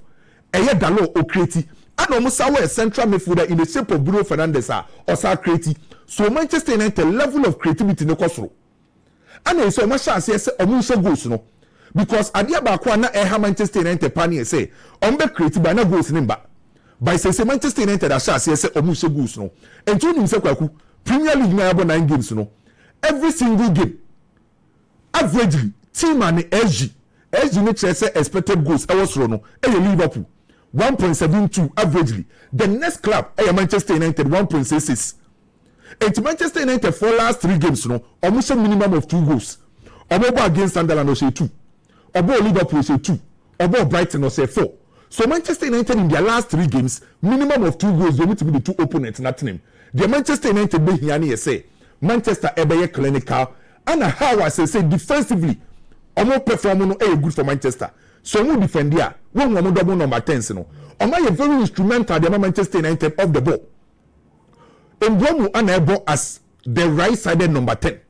Manchester Lusubo na Mbeumo no as a right-sided number 10 no. Obo protect the right wing back Amad Diallo. Now as I cover the right-sided number midfielder Casemiro. And today we say less pressure on Casemiro, less pressure on Amad Diallo. And at the left-sided number 10 Cunha. Also protecting the left wing back Dalot. And also Bruno Fernandes defensive cover. And the Manchester United team Nankasano defensively you need some certain level of improvement. The Manchester United be here game na no yesekwaku mentality omo be approaching omo 3 previous game no. That team spirit, that confidence, that organization omo last 3 games omo dey win no. Manchester United be here saade no. Se Manchester United nya saade na Manchester United be Nottingham Forest. In a worst case no obetima kwa akopeke a draw. So based on Manchester United current form make a win or draw e dey Manchester. Then to Chelsea, equal way to Spurs. Kwaku, and 2 clubs are a minimum who pay. Spurs and in Chelsea susun in Spurs. Because if it's in 1909, and a Chelsea in Spurs ebo first game. 1909, and omo first game. From 1909, ebesine, omo 179 games between these 2 clubs. Out of 179 games no say a league FA Cup League Cup no Chelsea win baako nko 81 Spurs win baako nko 55 ana draw PM no 43 so 1909 ebesine no clubs are on ball ho pay by the dominating yonko pa no Chelsea bobuku no so historically between Chelsea and Spurs, they are dominating the Yonko Kesiye no. Chelsea boboku no. Only history ne to nchen. Kwaku be check omo recent performance. Nansen Spurs and Chelsea here etai ko himfa. And Kwaku himself from 2021. Ebesim ne. Omo about 12 games. Spurs has Chelsea one back up. From 2021, ebesi ene. Spurs ne Chelsea about 12 games. Spurs are winning back, Chelsea are winning 9, and a about draw. So recently, in Pokrane, Chelsea started dominating Spurs. Me patron, we are giving the cost of a hemfa. And Spurs a crew. Spurs and the home team. And the team we are able to fear. Who expected us to never dominating the opponent. But we could yesterday say. Now saying Chelsea saw Spurs fear. Chelsea could dominating Spurs. I was Spurs fear. So the last 6 games are cost between Chelsea and Spurs. I was Spurs and Casefie no. Chelsea are winning 5, Spurs are winning back. And the Chelsea cost Spurs fear. Chelsea saw dominating Spurs bobuku no. And the game back records, history no, facts and figures nature say team back Chelsea China. Chelsea tie bono enfa ho ne Chelsea form no. Spurs bobuku no. So all the records any history no the Bema Chelsea say Osia Spurs are on so Spurs. Now be the current form of both clubs. League na yebo no Spurs and Chelsea when na wa hoden when na so far the performance no wasro. And Kwaku say we check 9 games yebo in the Premier League. Spurs abo 9 games we win 5 we draw 2 we lose 2 we shot 17 goals I conceded 7 I was 17 points at that third on the league log currently. Chelsea on the other side we won 9 games we win 4 we draw 2 we lose 3 we shot 12 goals we conceded 11 I was 14 points at that 9th. So o check obia performance our Premier League nim Spurs are slightly ahead of Chelsea based on the number of matches I have no any baby obiada any metrics na ekoso Premier League nim a say Spurs for no e so kakra SN Chelsea based on 9 games I have so far enti enfa ho say Chelsea Asia Spurs are or say no this time around Spurs so apeke sa form na o ye Chelsea u ko Asia Spurs a untimi nka se bia me Spurs nti automatically me ko twa fa Spurs so e wo say Chelsea ye adwumaden and ye share season as no Spurs use a new manager in the shape of Thomas Frank and me no me nim say Thomas Frank one coacher na dream do Thomas Frank to game na say or you very knowledgeable tactically and it's all check team at Thomas Frank e ko se de ma Brentford da or my Brentford be one side da na ne say edene or bass Spurs so far Thomas Frank in win who any masse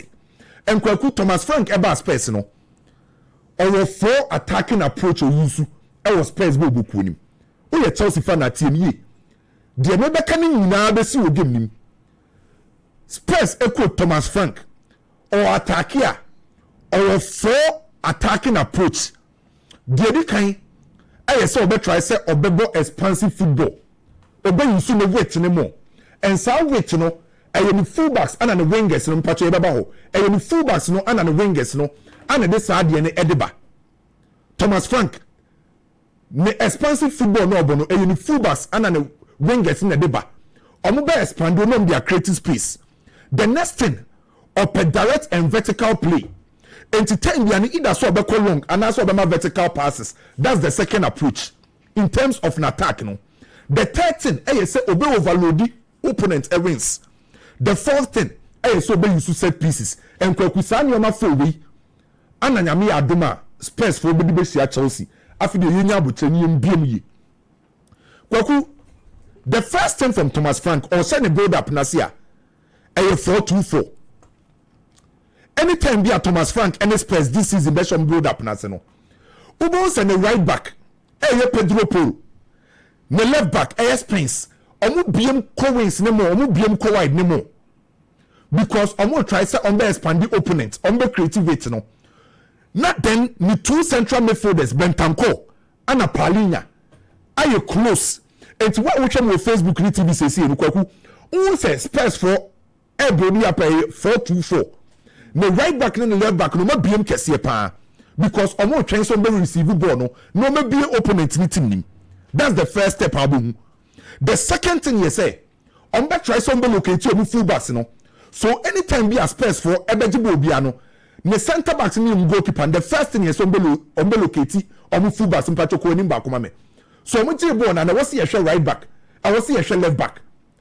So anytime be a Spurs ebejibo obia no apart from say Osase in the build up 4-2-4 no the next thing center back I was say Pedro Porro and answer we Spence I was say full back no the next thing I don't want to say omo 2 wingers no stay high on the pitch no more wide just to open opponent team so omo play from the back omo locate omo 2 full backs no then I was say wingers need stay wide no more be opponent team that's the third thing I do team na friend is personal. Then the last thing we make sure say omo direct and vertical play long ball me patch of his ade no so and you do ho omo direct and sa long balls no ma me sa direct and sa long balls no we a vertical play no either so omo direct and say a vertical ball and style of play is under Thomas Frank. The moment I was omo yes ade ne pe oho no mu create omo wide overload no after the wide overload no. And on the right side, Kudus, Pedro Porro, on the left side, so Spence, Zabi Simons, and to create overloads our wings, so time piano or expansive football.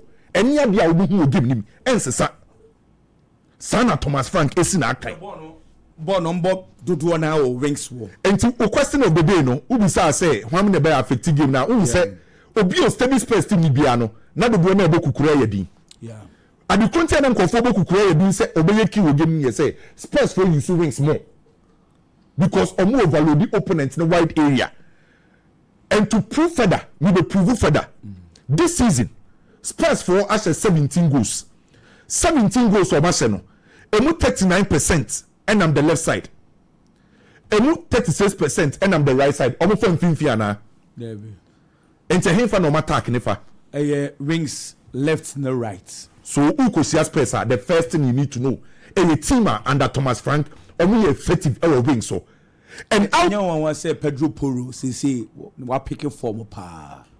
After the one who be a free ban. Yeah. So we want the team be a fullbacks and on wide players perform here. And a team will use to some wide areas no. And the Cucurella should be careful because Pedro Porro no kudus. Omofa omo right pa. Good. These are facts and figures. And out of almost 17 goals no kwaku me catch you say omo to be the set piece eshegu. Almost 17 goals no almost 10 a open play representing 59%. Set pieces almost 5 representing 29%. Counter attack almost the ashaba representing 6%. On goal bako representing 6%. Until your team open play to me the share, set piece to me the share, counter attack to me the share. So Enzo Maresca, the first thing you need to do, I was also use a close pack defense. Football you can close pack defense and you approach who defend your players no you close to each other and you can say the close pack defense because okwa kosia space obe try so obe build team nim so who allow space e mani build team nim obe how so the only thing Chelsea need to do I also use the close pack defense omo arrange omo to the extent say omo easy say bet me build team nim. That's the first thing I'm expecting from Chelsea. And to get the close pack defense I was say o midfielders no time you are close to the back line. I was say the forward line area say omo press higher. I was so very close to the midfielders. And the first line of defense be any more front three no. I was so close to the midfielders. The second line of defense your midfielders. I was so close to your back four no. And the time you Chelsea be arrange omo ho a omo very close pack and dense space be biom. Initially na me catch us space for overload your wing so e ma akra na wo ka say and you kukura ya munu kukura ya pressure beba no to because na Pedro Porro befa na Kudus ebefa and to say obi creating overload akwaku football in the say who creating overloader musu me creating burden channel say who creating overload on me a was musu me creating a channel also be bre and you can a burden channel no and the moment I will say space and creating sa overload no who expect Chelsea to be creating burden channel and to kukura ya ho no enkoye kukura ya Antoine was so to defend against Kudus. I want nan kan pesa me ba ho because as I say you say Chelsea defend ya wuntimi nya adwuma nko ama kukurela. Good. Are you going for an offensive left winger na say obeko for a defensive left winger? Okay. Se coach na Enzo Maresca decide say on my pressure on pressure beba kukure ya so and Amalu Gusto obebo right back and obi obebo right back na or two options either say obe press opponent ni full back say nya emba na bebre. Okay. And to bet me use the wide forward ni say omom ana enye the first point in terms of defense. So say Chelsea bet me decide say any obema ni forward for na press opponent ni full back say omom ntimi mba bebre be overload the full backs no and as say obe allow opponent na mama bakra na e was then Chelsea wingers no etim be support full backs no. Okay. So it's up to Enzo Maresca and idea ba kwa Enzo Maresca me pen asem ne kwaku o pay attention to details.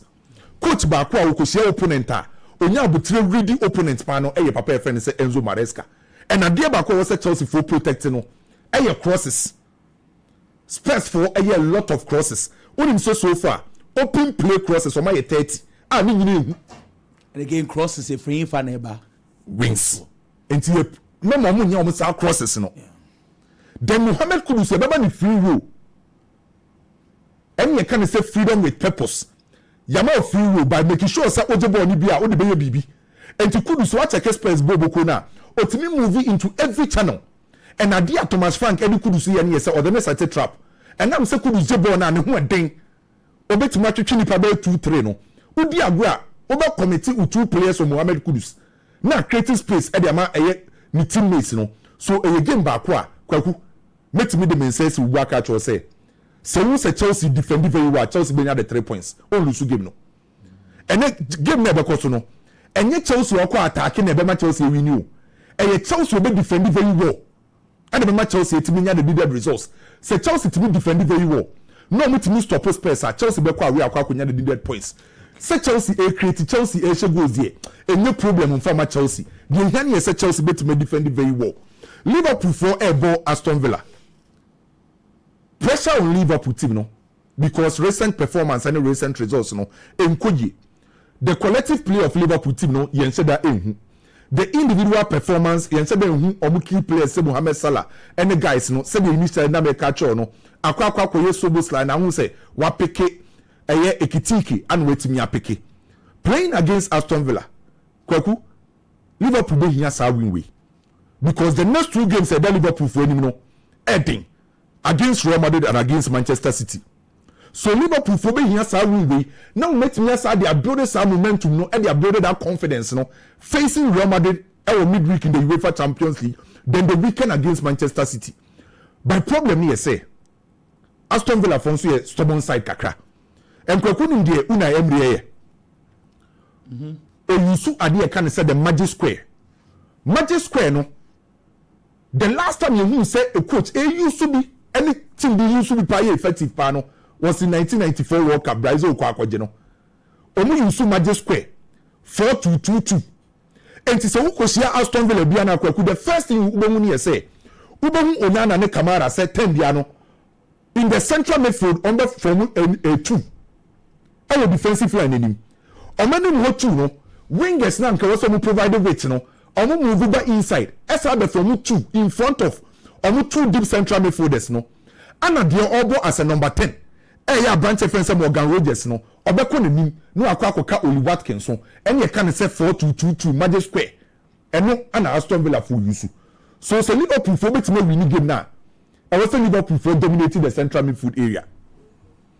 How una emene Aston Villa bo no kwaku se Liverpool front me and dominate omo mfinfia on the Liverpool team no because omo bo ni na kwaku has so many your attention ehin for na Aston Villa mo action zone work ese pa middle ho na yesen 41% enti wo check omo action zone che baby atim ni tai di omo dwuma omo operate kese pa enti the entire season Aston Villa for baby omo pagine di omo dwuma kese pa no eye mfimfim 41%. So in this case, say Liverpool for bet many good results are how Liverpool for ebe dominate Aston Villa for the central midfield area. So a game back already Soboslai our form.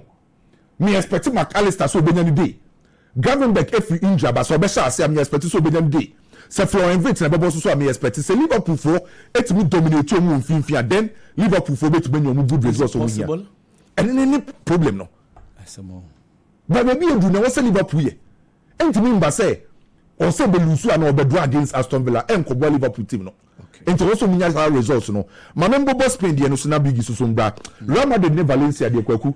Say wo say Barcelona confidence or camp no was so, motivation was so, team spirit was so.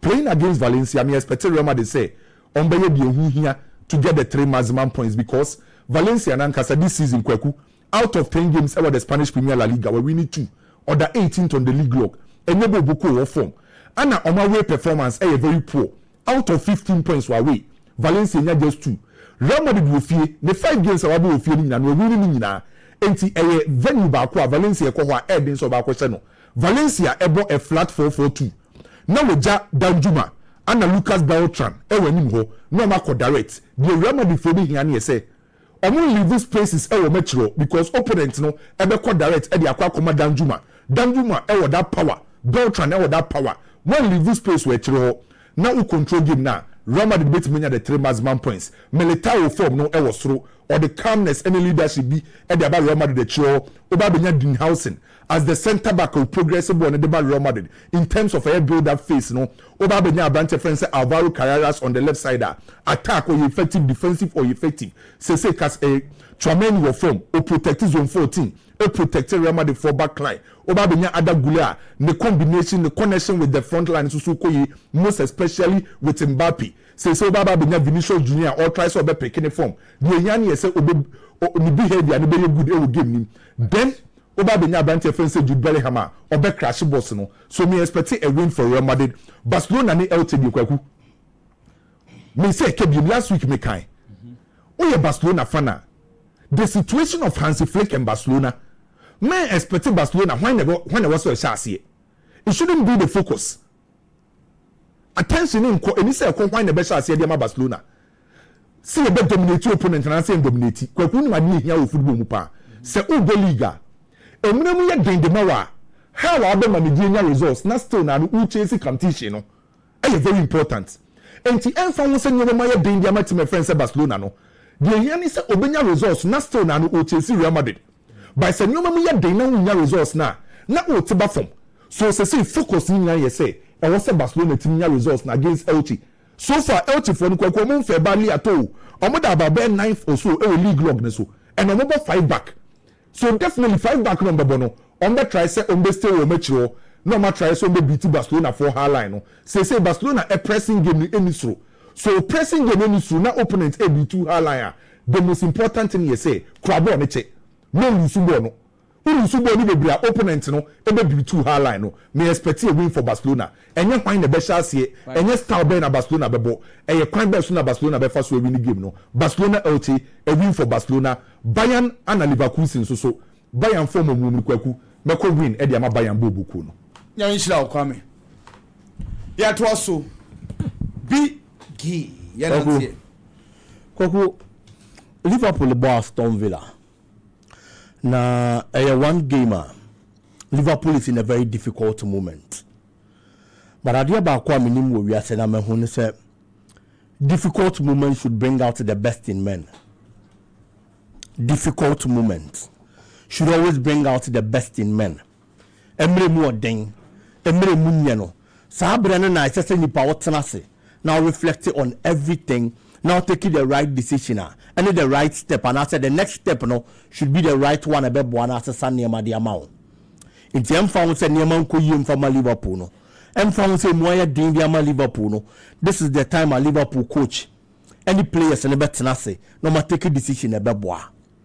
But the big question is, football is a sport that you are competing with other people. You only be in a park and so on.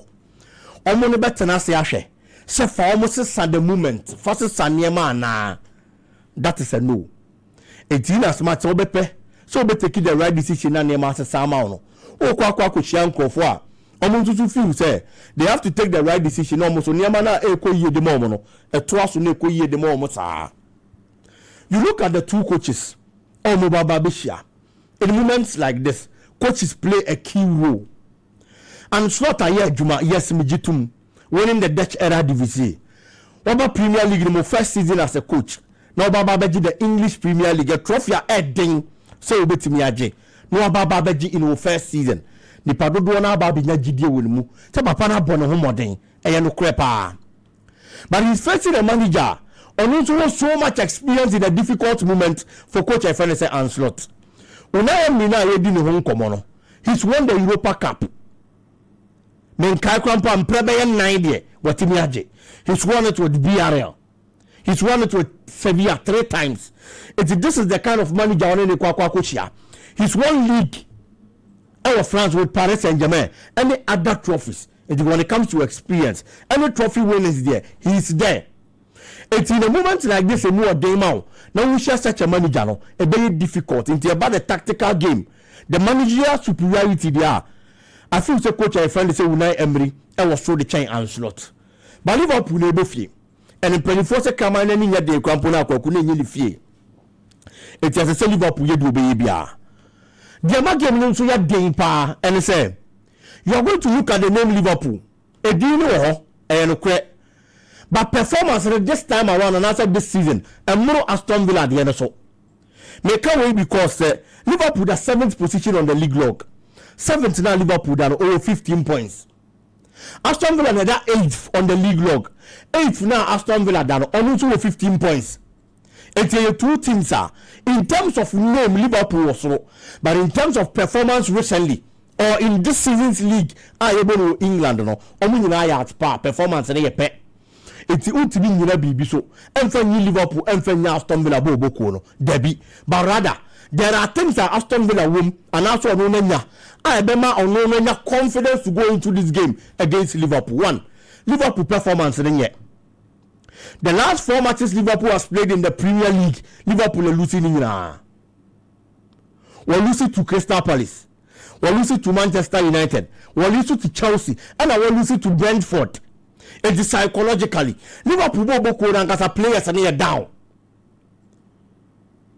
Liverpool boko no players are down. So who extended no competitions domestically?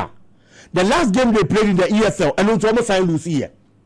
85 games in England on the row, on the trot. Liverpool loses our games in England. But Aston Villa now no kwa she and sign and near City mano. Psychologically Aston Villa was so because Liverpool losing the last 4 matches in the Premier League. Aston Villa also winning the last 4 matches in the Premier League. Washening na. It will lose you there no. Only share there. It is psychologically war from no. Some players no know the other part. And also opposing team no. They have that confidence to play this game because match be anona bobi abra wo lose no. Onona sheni na. And it is not just by fluke. We team to say Tottenham akwaku. The kind of form we won this season. League aye bomb na that third. The last game Aston Villa boy against Tottenham. Or Tottenham home kwako sheni 2-1.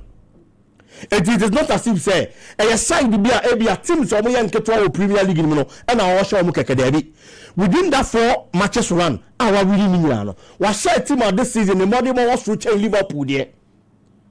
It's the confidence any momentum I gather the couple games no omo there no was to change Liverpool there no ura game ni mo adia ba ko Liverpool for seasons now no be the two of mo the boasty pa and the partnership in the Liverpool defense. Almost 4, almost 5. Virgil van Dijk, any Konate. This has been some sort of partnership. Over the years from Jurgen Klopp time. So strong. I build the Bababesi and slot first season of the English Premier League. But this time around, this season, the performance of the central defenders of Liverpool has been poor. Series of mistakes. And how they leaking goals. Liverpool attack into goals no and the defense and they are strong and the defense and that kind of defense stopping other teams and also opposing teams from scoring me sure say by this time Liverpool in come yedi so we see a lot of matches and can this and come on debi but attack no function no defensive setup na is strong no Liverpool team no ban am concede goals no and also so weak this season so far matches are in the Premier League. Liverpool attack now and actually 16 goals kwaku defense now concede 14 goals. The Liverpool defense now no boasty omo so omo defense is strong. Konate ne Virgil van Dijk omo jiramo a oye de untimi twam untimi nkonkoshe that partnership solidity and we actually one na both team ne ho ban no. This season so far matches are in the Premier League no 16 goals at Liverpool actually omo concede 14. So that power is broken at the back of the Liverpool team. But advantage of Liverpool Benyana say, and for only ball Aston Villa and also elbow. Koku the attack on number 9. Only Watkins. So last season, last 2 seasons, the consistency watching the Premier League, the frequency rate when it comes to goal scoring, was automatic defense. This season, 9 matches in the Premier League, only Watkins was just 1 goal. It's in as much say Liverpool defense in the week no striker no mokwa shano so modern mon konkan ebia no na kwa advantage and you Liverpool but you have other players on the flank to contend with obi to say John McGinn quality player one of the most consistent wingers in the Premier League. It is a number 9 in Juma. There are other players who are strong and then Liverpool bring the performance the A game of Gravenberch and whoever he plays with in midfield. I am saying this because Aston Villa has a beast in their midfield. Yibubaka Kamara facing chain. Andre Onana, that's Belgian midfielder. He is a quality and a top-notch midfielder. Open one of the midfielders in the Premier League. Almost everything a midfielder should have. Hey, Abrante, I say Andre Onana. The performance, the movement, the defensive abilities. Quite of us to intercept the balls, stop it, and my pressure ma Aston Villa bobo cool so no. O come doso obo musadi no. Pep Guardiola Manchester City, the last time they played Aston Villa, he was the man who control game when things were stopping Manchester City midfielders no.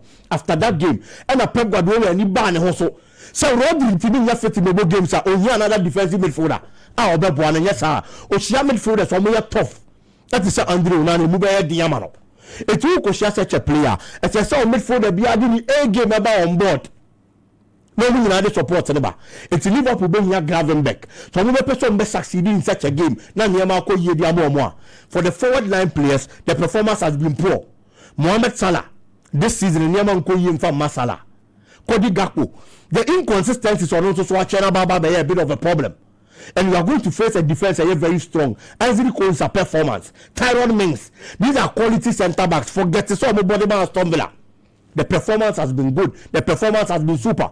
On the right back, no, on the left back, Lucas Dini, experienced player. Matty Cash on the other hand. It's which has such a defense. Now I'm bringing up a gamer, a bad game to Liverpool. Player this season in the attack, what flourish Liverpool has been Hugo Ekitike. And I'm expecting to be back to the party. No, saving the day, the Liverpool. Looking at the performance of the Liverpool team in recent times, Premier League, the inconsistent, and I say inconsistency in their game, and the kind of form Aston Villa are picking the last 4 matches. A bad day, the Amami, and found Liverpool here points, not points, Liverpool home, necessary original. I feel that Aston Villa has the upper hand over Liverpool. The only idea Liverpool war.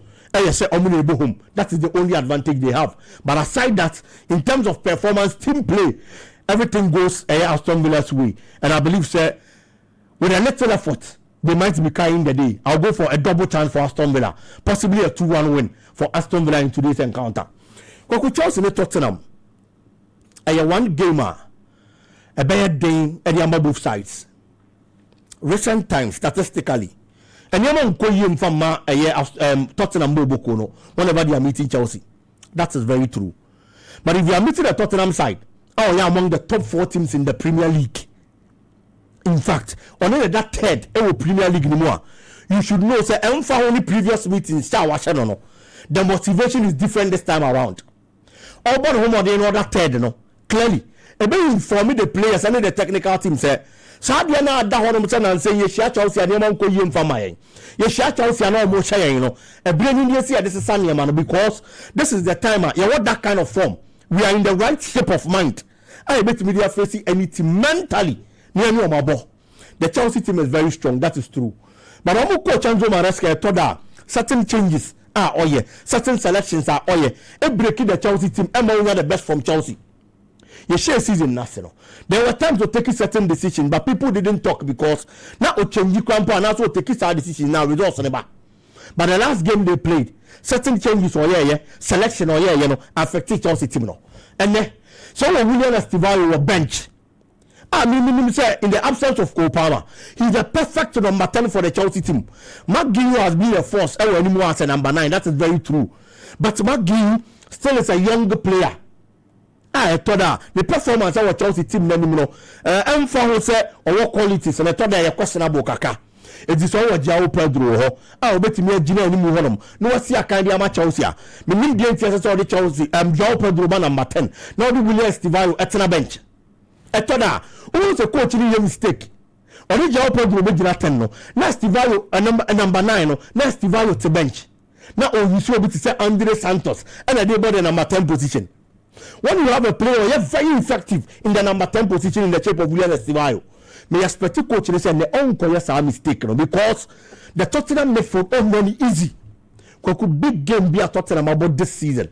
One of the players we less talked about, but we're very effective in from Tottenham and Joao Paulinho. In almost every big game for Tottenham, he's been that defensive plug. I'll make sure so they control the game in the Tottenham Bobo. At the SSA defensive midfielder will be the clear case was the game against Manchester City when Tottenham was winning.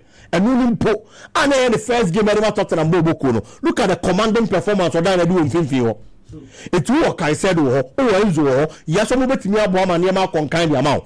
But the creative spark of the Chelsea team shouldn't be given to just anybody. If I say just anybody, I'm not disrespecting any Chelsea player. But may can't wait because say, only position any positioner, you have weakened the Chelsea team. It's justify Honoma. He should start for Chelsea because the little opportunities that Kodana will prove it. So we'll call it to a bit with the Chelsea. Bonanote in a position. Yes, but Bonanote performance in do Estivayo Diano. So who prefer say Estivayo and board 10 on one necessary board the number 10 de match Chelsea. And then one player also actually so that the right wing will perform well. Pedro Neto. Give him the right wing position. Never Garnacho Gina the left wing. And after getting his performance or 9 in the last game, So start your Chelsea in that position and you're back. So according to one because the right back position for Tottenham is an attacking channel. Exactly. Pedro Poro position, Yeah. And to back more often, it will play your pace to start getting that our position now. Anytime he moves out of his line, it's an advantage for Chelsea. What about Sir Garnacho Giddens and Koma Awuki off the ball so because you are looking at on the ball. So Omusu defend how good no more because they need to help Kukurela. Defensively they are not good. And I didn't expect to say coach in the and I say the left centre back for Chelsea and say Koko ball Kukurela anytime he moves out. Now why wouldn't say Chelsea centre back see? Why wouldn't so more double jobs are of course they are creating problems for them. Sa position no. The left wing no. None of them and they are supportive when it comes to the defensive duties. Garnacho, I don't want to use the word is a lazy player, but Sergio on your one report and the boss are flank. That's also more offensive. Also, they are not coaching prefers Obebo Neto de no. Because Neto so no kwaku. Only Neto sa position now but if you watch him, you could see he struggles on the ball of Brett. Yes, exactly. About the right winger, or you're very effective. It is a Chelsea per results they are. As I say, coach in set up in the team in a way say, Obe putting the players are in the right positions. Now, boy players, Tottenham is not going to just give in. They're going to give Chelsea that kind of fight. Chelsea being here. Now Chelsea sure when we say yes, one more run for your money. Chelsea should focus on Mohamed Kudus and Richarlison.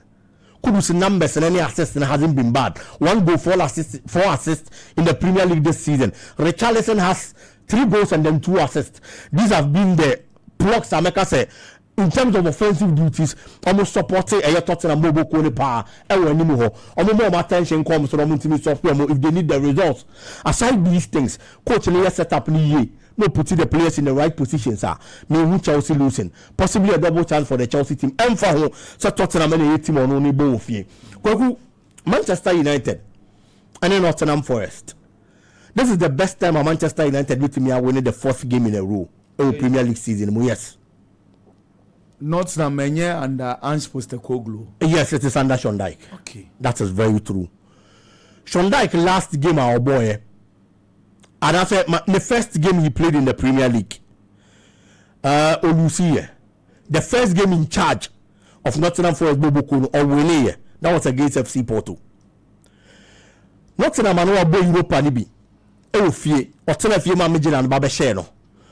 Now a lot of people felt say a big team like FC Porto there, and all about we a year Nottingham Bobo Kono. But Sean Dyche here, Juma Momutime winning 2-0. That is very true. But the next game in the Premier League was against Bournemouth. Reality dawned on them. And the M found in the first game. Otime winning, the Premier League performance now it continued in the game they played against Bournemouth. Bournemouth has been one of the best teams in the Premier League. If we last season ever, until you see against them, fear and Kenya problem. But Manchester United are picking the right moment, the right spark. Team confidence very high. They have gathered the right momentum. Could you imagine doing something you've never been able to do for close to 2 years? Manchester United had never won 2 consecutive Premier League games for close to 2 years. Finally, what about the winning 2 consecutive Premier League games? And so or the 3rd one at the either way, at the account. One of the bitterest rivals, Premier League, in that run, our winners are 3 consecutive wins in the Premier League. So at this stage, you have that right mentality to face any team on any kwakobo. and until I make us say this is the right time at Manchester United. Everything we are about Nottingham Mobile no one results. Sean Dyche is a coach who is defensive minded.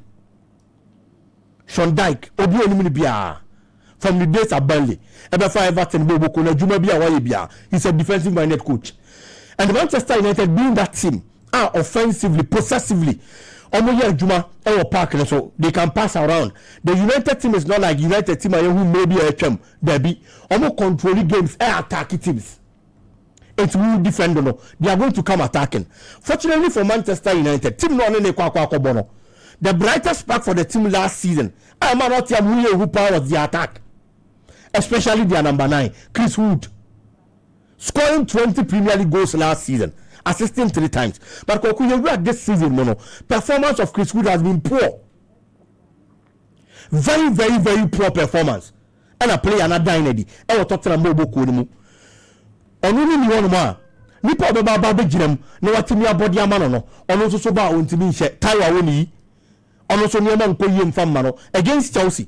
He had a lot of opportunities in the first half, but he blew all of them away. It's only that clinical into the attack. Of a young I bet me why the Manchester United defense has been problematic. Omo midfield, Omo creative, Gibbs White hasn't been that creative player. And I mean the previous seasons. It's the poor performance of individual players in the team. It affected the entire performance of the team. One player Manchester United should be cautious with Ibrahim Sangare. The partnership with Douglas Luiz, one combative midfielder. Itomo mi eruka bomu and you might gain the midfield be omushia bia but so why Manchester United midfield now nipa na United and dinosaur so pick the right from obetimi aboard defensively has been Casemiro based on performance and experience. No, he said at the start of the season, but in the last 3 games or so, Manchester United abono, he's been one of the best players for Manchester United. Bobo Kono, eti ubenya GDA, so bet we control the midfield any game, no, the tempo of the game and everything for Manchester United. No, we're adding the defensive duties, and so they are maximum. Benjamin Sesko, Mbeumo, Cunha. Also, so now into me go no. It's the Manchester United team in every aspect of the game on the field of play has gathered that right mentality to play against Nottingham Forest. And me feel say so bet me no games like this and as I said holding points. Now the building if face team be as in the Premier League and the Nottingham Forest game it's not going to be easy, especially say but I feel say the Manchester United team, as I said earlier, has gathered the right momentum with the right mindset at this moment.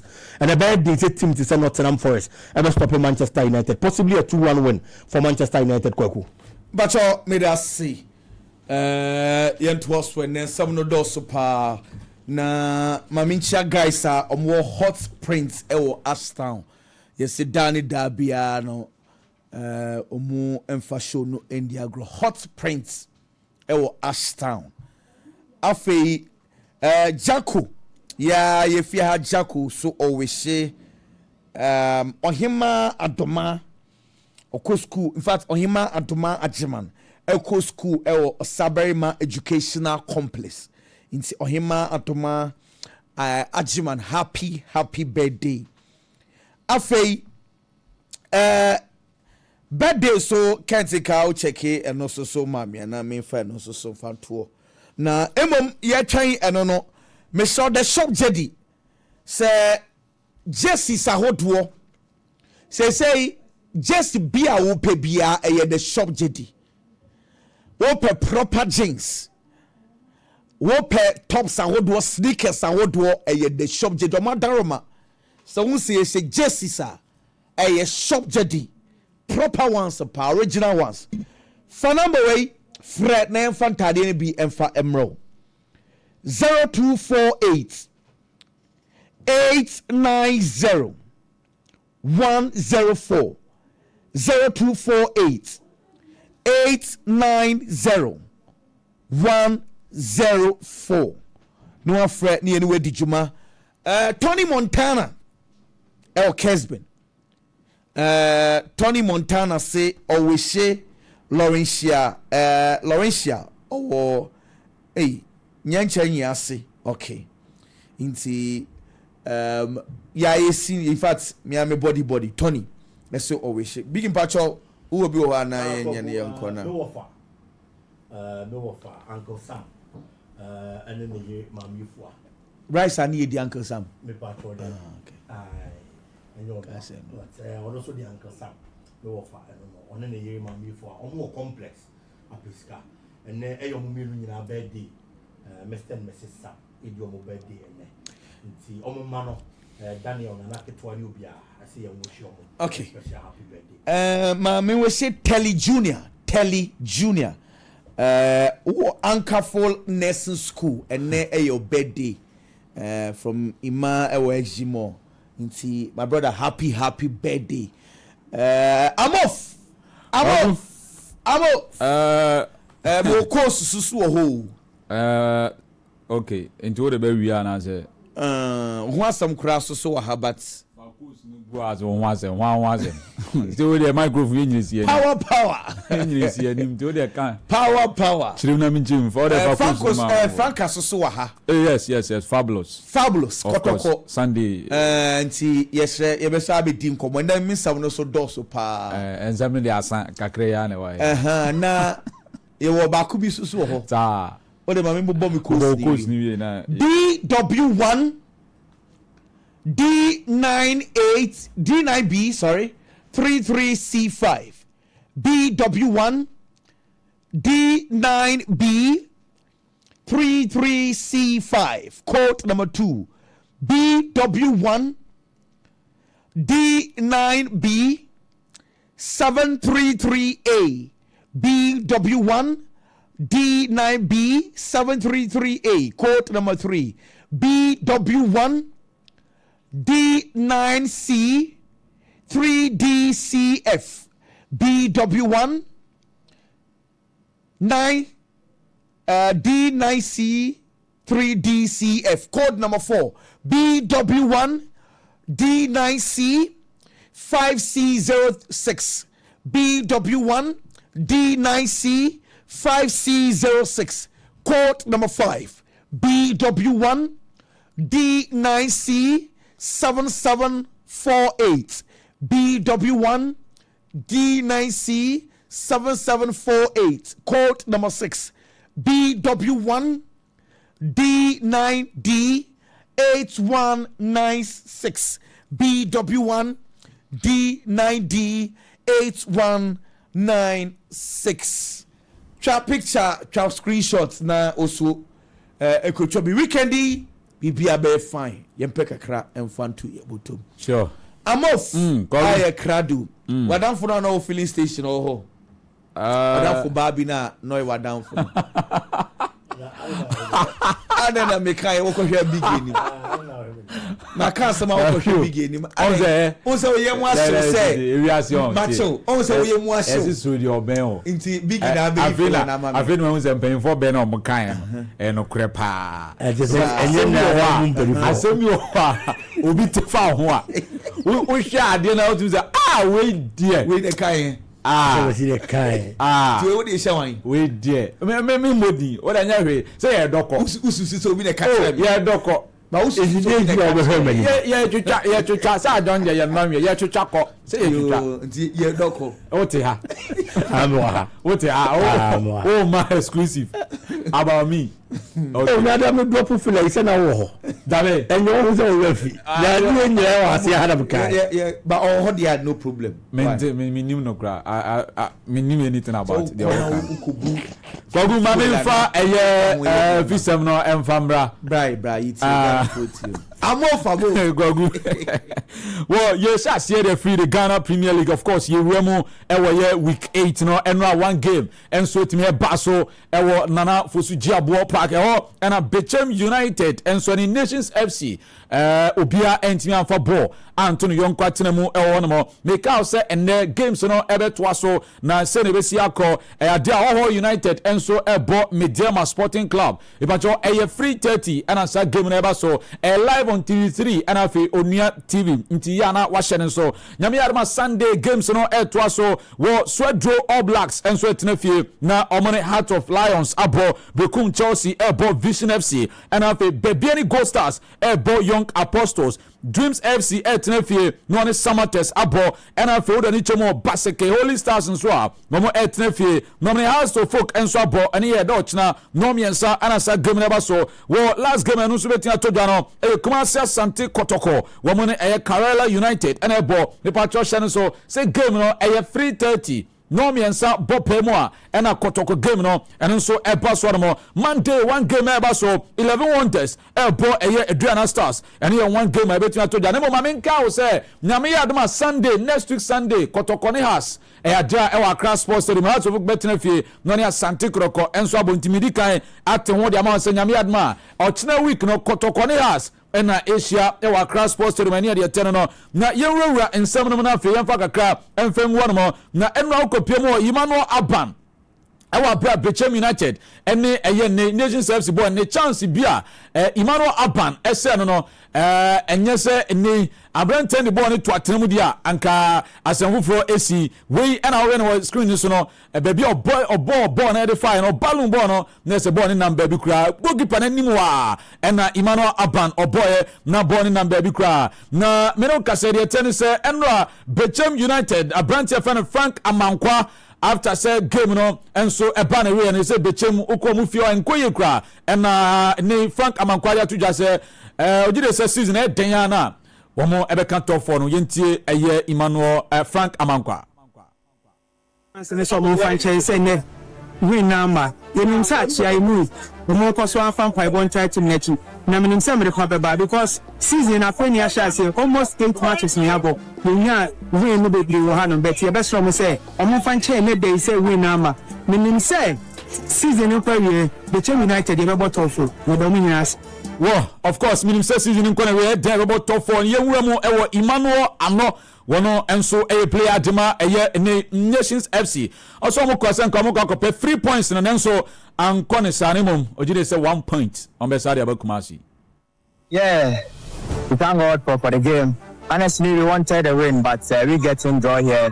We will take it, and then it's good because this is the first time we getting a point here. So, yeah, we are good with the 1 point. Though we wanted all the 3 points, but we are good. We're able to get 1 point. And then, yeah, me personally, I wanted a goal, but yes, me and Kasana na me here go na so go na ma the moment say home games no metimi ahyehyɛ goals ni bebre e de aka won mo yenkopie mu Tijani Bashiru Ado ene Yoho United omo a coach ma we say ne omo ne Mediama na ebo na Orange say in fact omo go all out against Mediama yentie Bashiru Ado Tijani.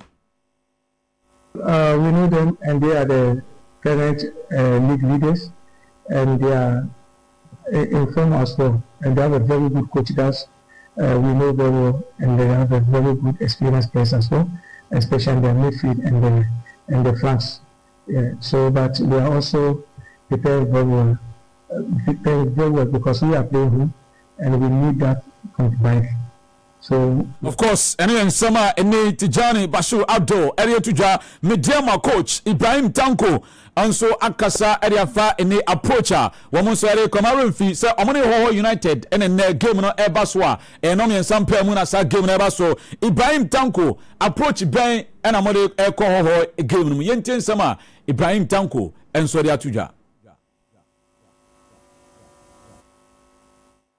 Ibrahim Diano enyanye ready dia yenkowura mu ewo coach Karim Zito na Karim Zito after some kwaje 5-1 against WAC na coach Karim Zito ensemble and I can there for say more recover and access to na ade no e da so hyehyɛ mo ho.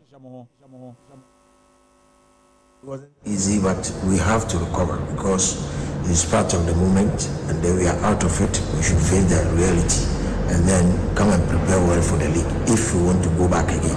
So you can't be crying whereas the league is still going on. So I think by now executives came and then the IMC chairman came, talked to them, I also talked to them. So far so good, we are working towards the league. Of course, IMC and so any Montana Kasa say 5-1 the NS here we move for beyond to channel for mon common na yourself Bishan say I bet Amwa Echo your starting season ya pe and I bet Amwa Echo affect mu season no. Definitely is gone. There's no way we should continue cry. We won't get it. So we are preparing the next players to take over, and so it is up to the players to also prove that they deserve to be there, if not because of Amwa. Now Amwa is no more, so we should continue with what we have to get what we wanted. So we are working on that. The one and the Benya, the Yepe, and the Tenana, Hubert Joe, a player of Santi Kotoko, Onoswa Kasa, say, in fact, 5-1 defeat in the a hard dream. We are not happy with it. That defeating, we are not happy with it. Because the way you consider goes to me, because playing God in Yeni Anjamo, and Yakasa, so going to this game now. To be different. Yeah, because we are not happy with it. That defeating, we are not happy with it.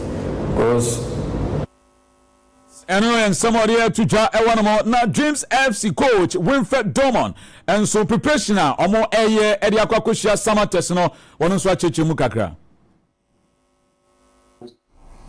We have played, we have observed the team, and we also believe that in as much as we have put for, we still have some pocket of deficiency in their game. So this is what we will try to attack. This is what we will try to. As Congress is a good team, they are better. Good side. Okay, now Yanko Ramo ewo Gold Stars. Emarenfi say Gold Stars. Nana Yamankwa ene upe player bakwa. This season the modern bona shasi konkan pa na eye Samuel Atakumi na odin sembia tuja eye fa Samuel Atakumi yentin sama coach no eye tuja. Me, for now, your league also is one of the tough players or still in the system. The bomb player say, "Obeti me atwa consistency no, obeti me akoswa ayade." You say, "So obeti me atwa so ayade enya wanwa." Say obeti me afro the national team no aka ho say local boys ni bi mo makoboa is one of the best for now. On betting you are taking into consideration and then account.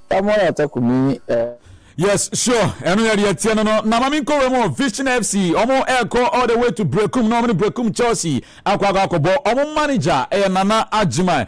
Nana Ajimai this season more away games no na akwa koye din diamamo. Na this time around mo koni saying a little bit complacent in the way that we play our away games. We go out there, we play as if we're playing our home game, but of course the mentality is a little bit different when we go away. But we're doing everything possible to make sure that we go out there and we compete. We've been very lucky to have not play last weekend, so we've had last weekend off, and to be able to work on a system that fits, our team in terms of the way we want to play away. So we have really trained on it. We're going to go out there and test it against Chelsea. We know that Chelsea is very physical. We know they're very strong. We know they're very tall. We know they go for a lot of air balls and stuff. So we worked on it a lot. We are hoping that we'll be able to compete, win the first and second ball, and then put the ball on the ground and play our game. I think that we've been a little bit complacent. Sure, and Vision FC coach Nana Ajimai no church nsemu hono na Maminko Evans Adote Emare say Baseke All Stars is omo kofie omo boaways away from home. Say omo kofie omo also folk and kwakwakobo this is omo nyanshe go na ene wakasa area fa say omo renim so metimi awe ni game no. House of Hope is not an easy game. I must say.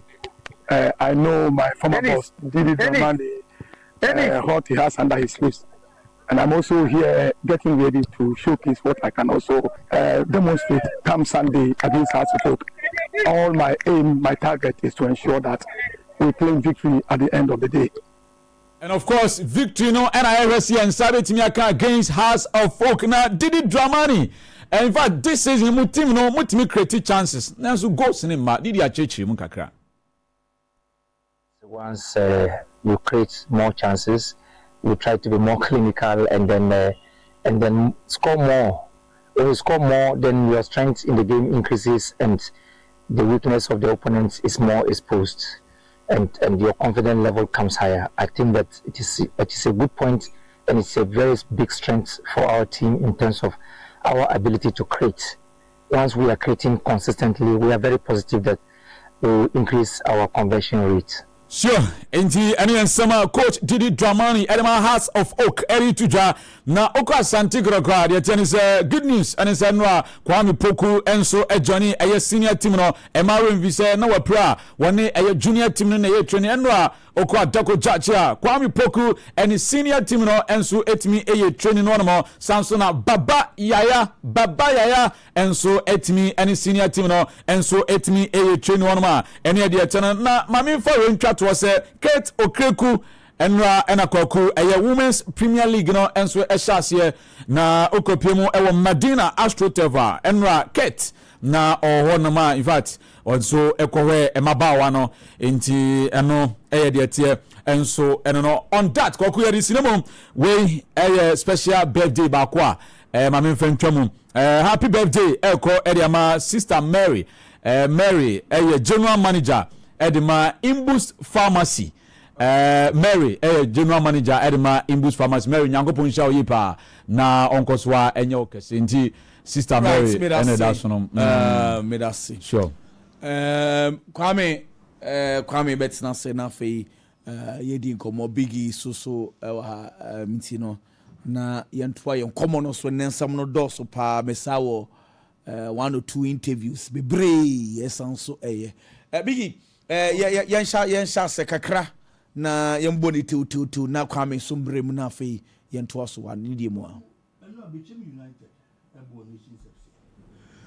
It was one of those games I am sure Sena Nipadodo na be expect say Bechem United ebetimi anya when being the home side. But ade ba ko no say Bechem United this season performance in share down ko ye. They have a lot of experienced players in their squad. Oshe Frank Amankwa I know you interview a very experienced midfielder when it comes to the Ghana Premier League. They have Emmanuel Ampia who has played and captaining in Ba. Almost squad anymore. Augustino Kra available Kofi Tumpo.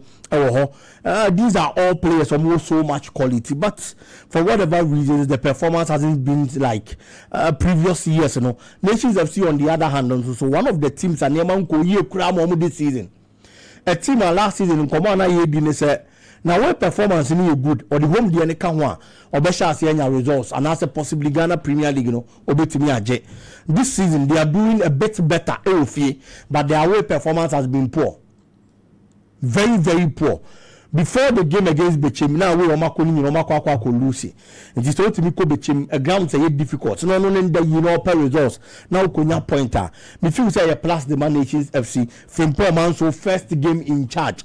People were expecting a lot, but at least one to be another 3 maximum points. One to be a kwa draw crampo Bechem. Maybe Nations FC Bobo Kono and so Abasona Nema to me in the subsequent game here. So about right those wrongs and after mistakes kakane buy na Nema Konkai. Because we have to focus on Baseke Holy Stars. A very difficult game. And we have to focus. I'm saying it is difficult because last season, Baseke Holy Stars was a thorn in the flesh. And we had to focus in both legs. Had to focus on me and 3 points and 3 Baseke Holy Stars. I'm about draw El Baseke home. Okoshe had to focus on Accra. It's a debutant. Team Awabem for now. She a giant. Is have to focus to me. Do a say. A better performance over how to focus there clearly. Now the model more so.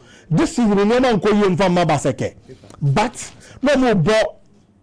Make us say borrowed home grounds.